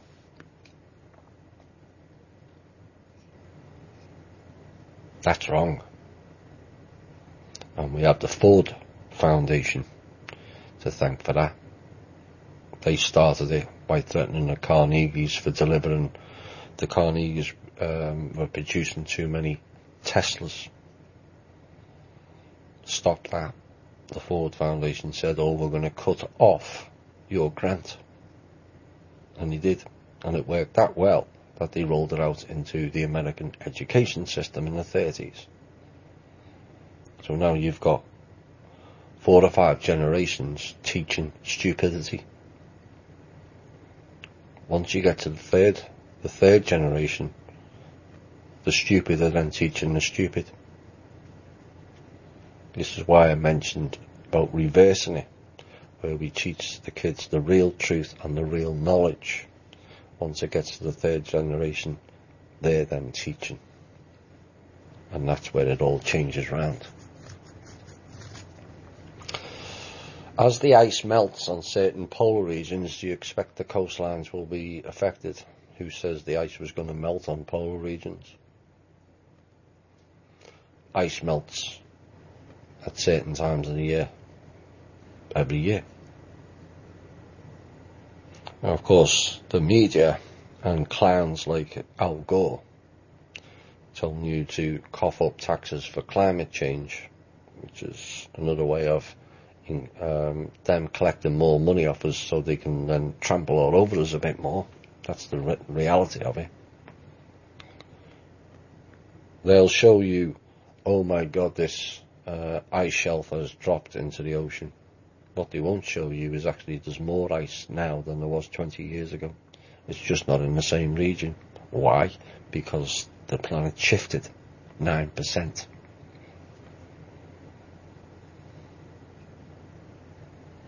Scientists have proven there's now more square miles of ice than there was 20 years ago. The Russians warned in the 60s that we were heading towards another ice age. Now we have the technology to stop it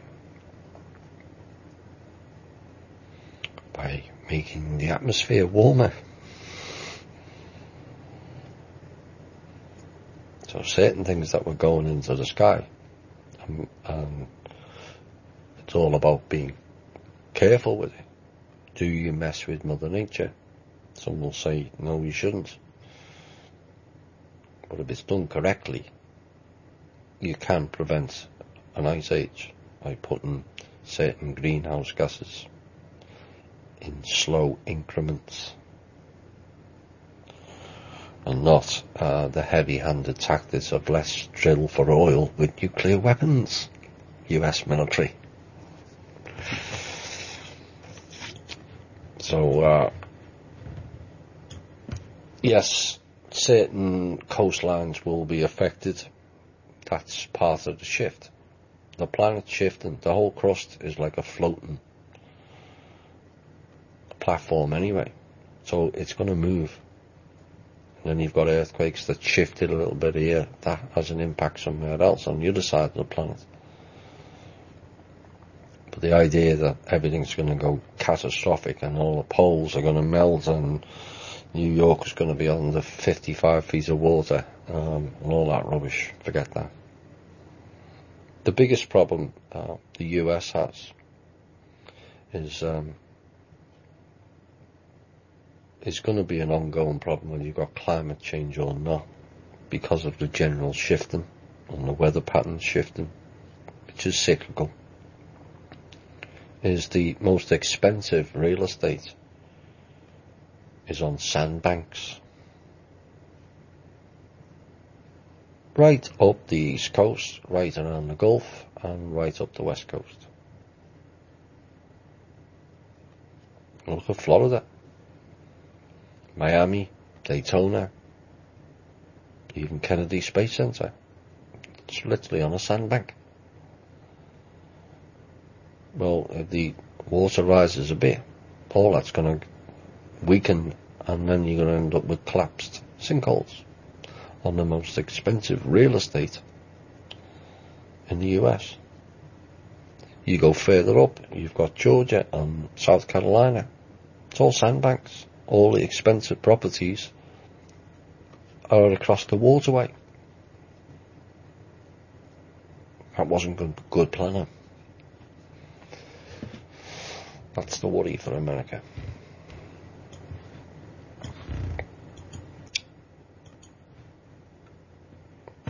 Another religious. No, we'll skip that. I think I've covered religion enough. Do mantids have a PSI field? Yes, but they're like ants, bug-eyed bastards. And yes, they combine them. They're the technological people. The Draco are basically lizard thugs, warmongering, control-minded, but they're not overly clever, technological wise.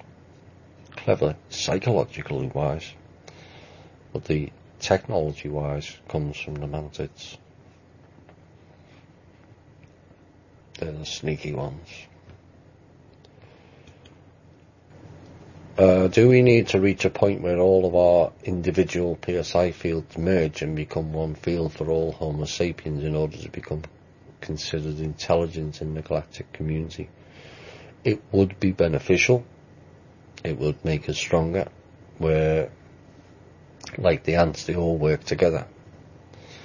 You know, whether you like them or you don't. You have to admire the way they operate. Millions of them, and creating ecosystems, and even creating bridges across water where they all take turns to go be on the bottom underwater, and then they switch over. It's extraordinary. Where they all look after each other. In essence, that's what we have to do. Whether it means combining the PSI fields or just being nice to each other. Where it becomes vital, in essence, to care and share about other people, regardless of colour, or whether they're Liberal, Democrat, Republican, Labour, Conservative, black, white, green, yellow, pink. gay, not. Just people caring and sharing for each other. That will have sufficient resonance to change the field anyway. It changes the consciousness, which quickly then erodes the AI control. As the consciousness rises on the planet, as more and more awaken up to it, it's eroding the AI. So it's twofold.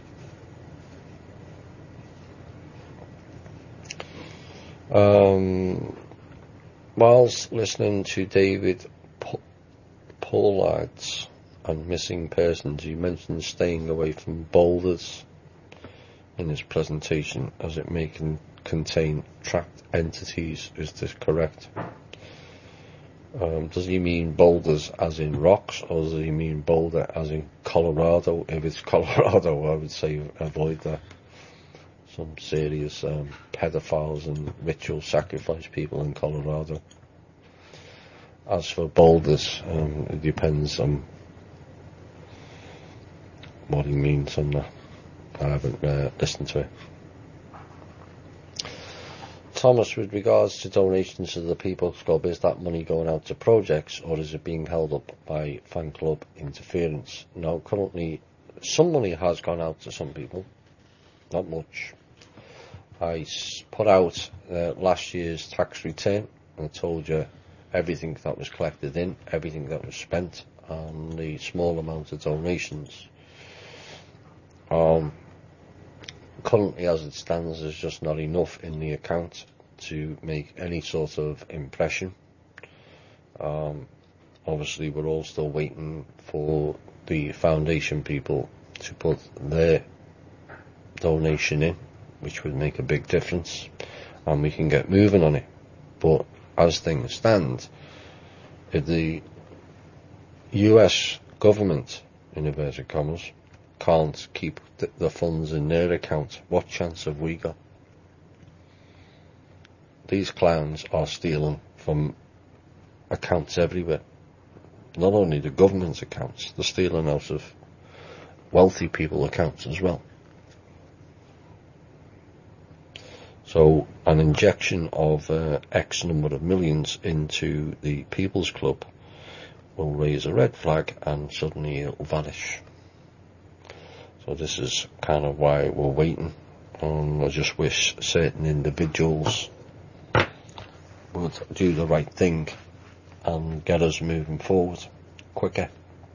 You know, there's a lot of people working night and day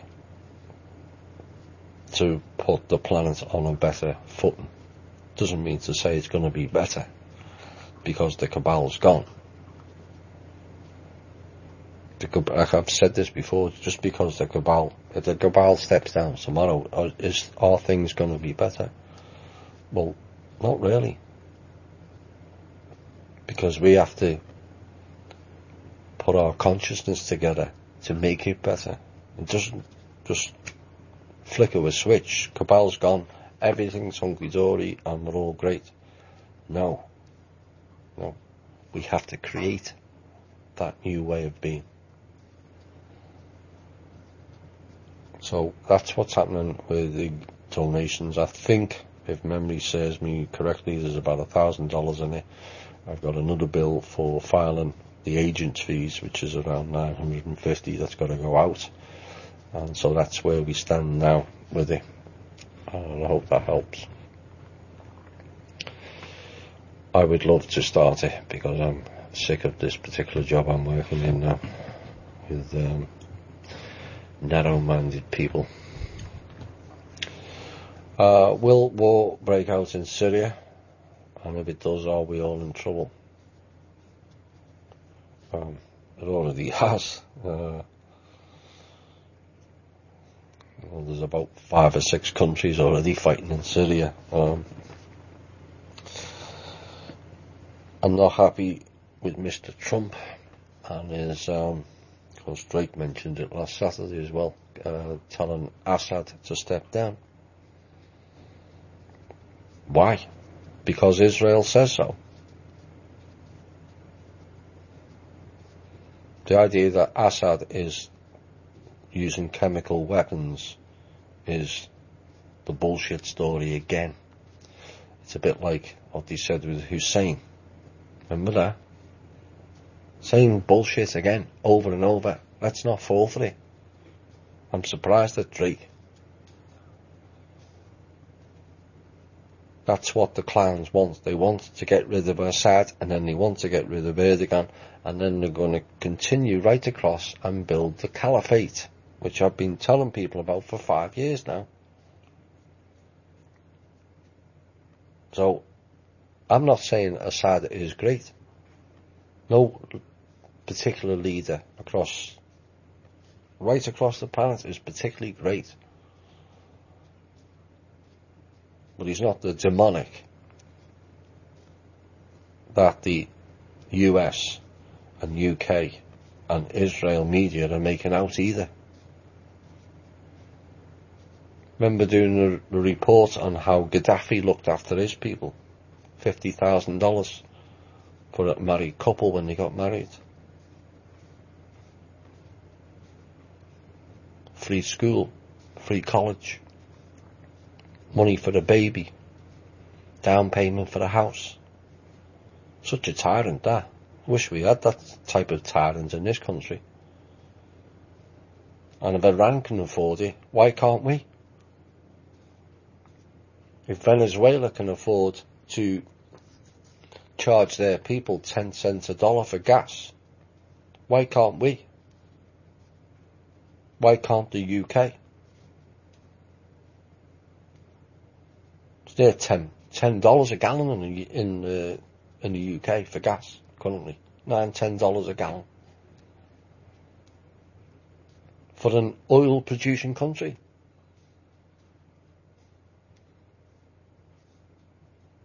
Why are we allowing it?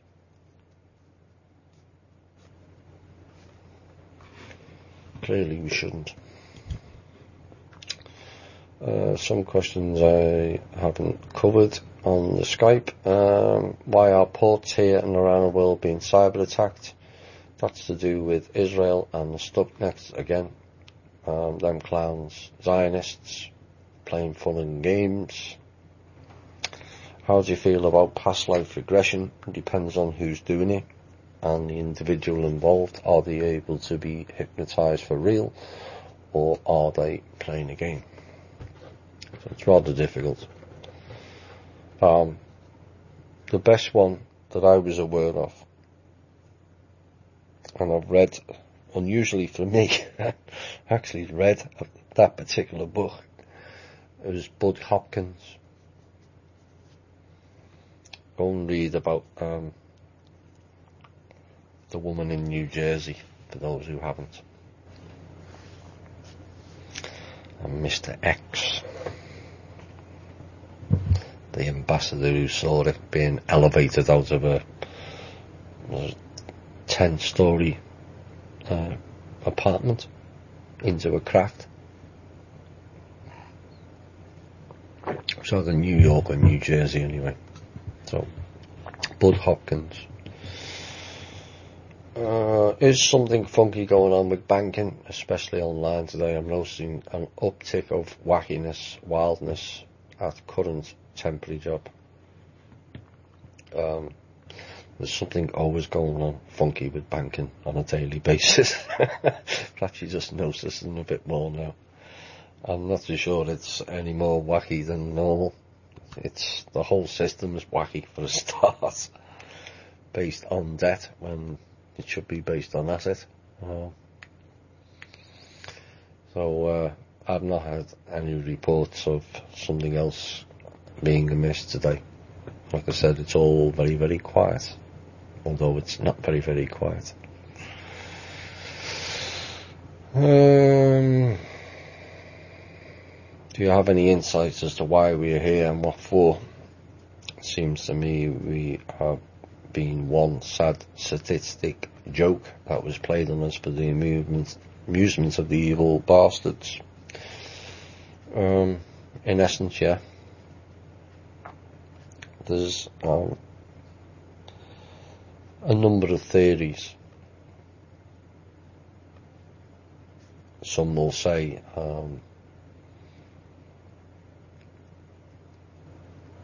that we evolved here, as in Darwin.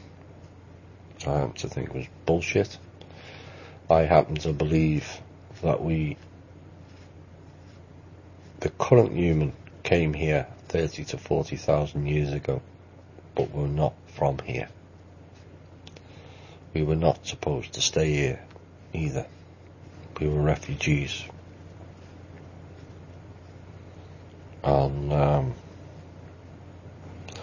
one hopes those that are still trapped here will be able to go back home one day. Of course, time's different out there. What may be 40,000 years here, maybe only 5 somewhere else.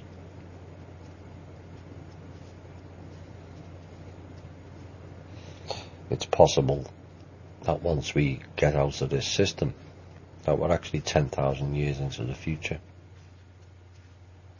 That's yet to be proven, of course. But we should never have allowed ourselves, regardless of who the evil that's being perpetrated, we should never have allowed ourselves to descend this far. We have to take our own responsibility for that. I know there's some people who don't like that idea, but you can't be the crown of creation and descend into what we are now. Declared a backward race from the crown of creation. Somewhere along the line, somewhere we've given our power away, haven't we? For the inducement of to sample the physical world. Most of us were non-physical beings who played amongst the stars, created solar systems.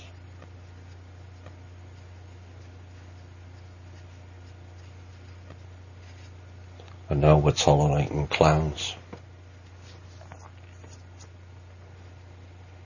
running our life, stealing our money, destroying our health, destroying our education.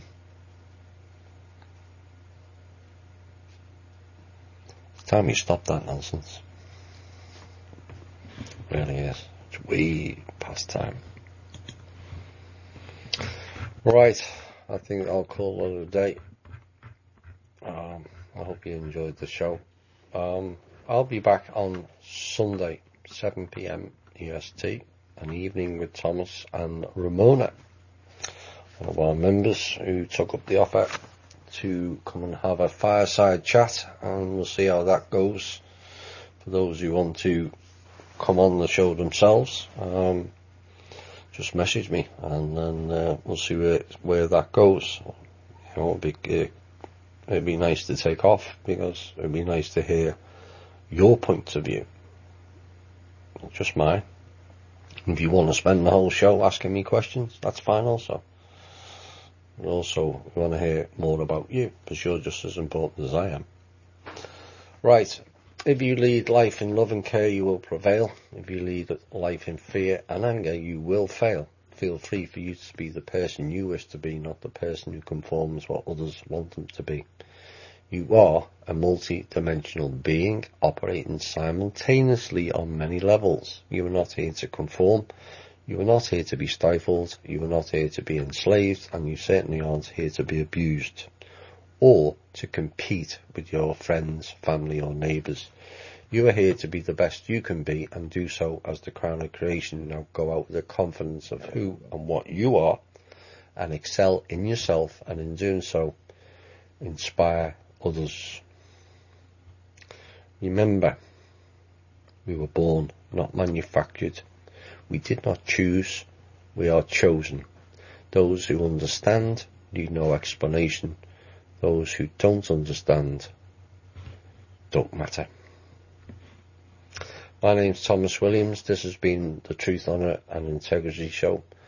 I want to hear your voice.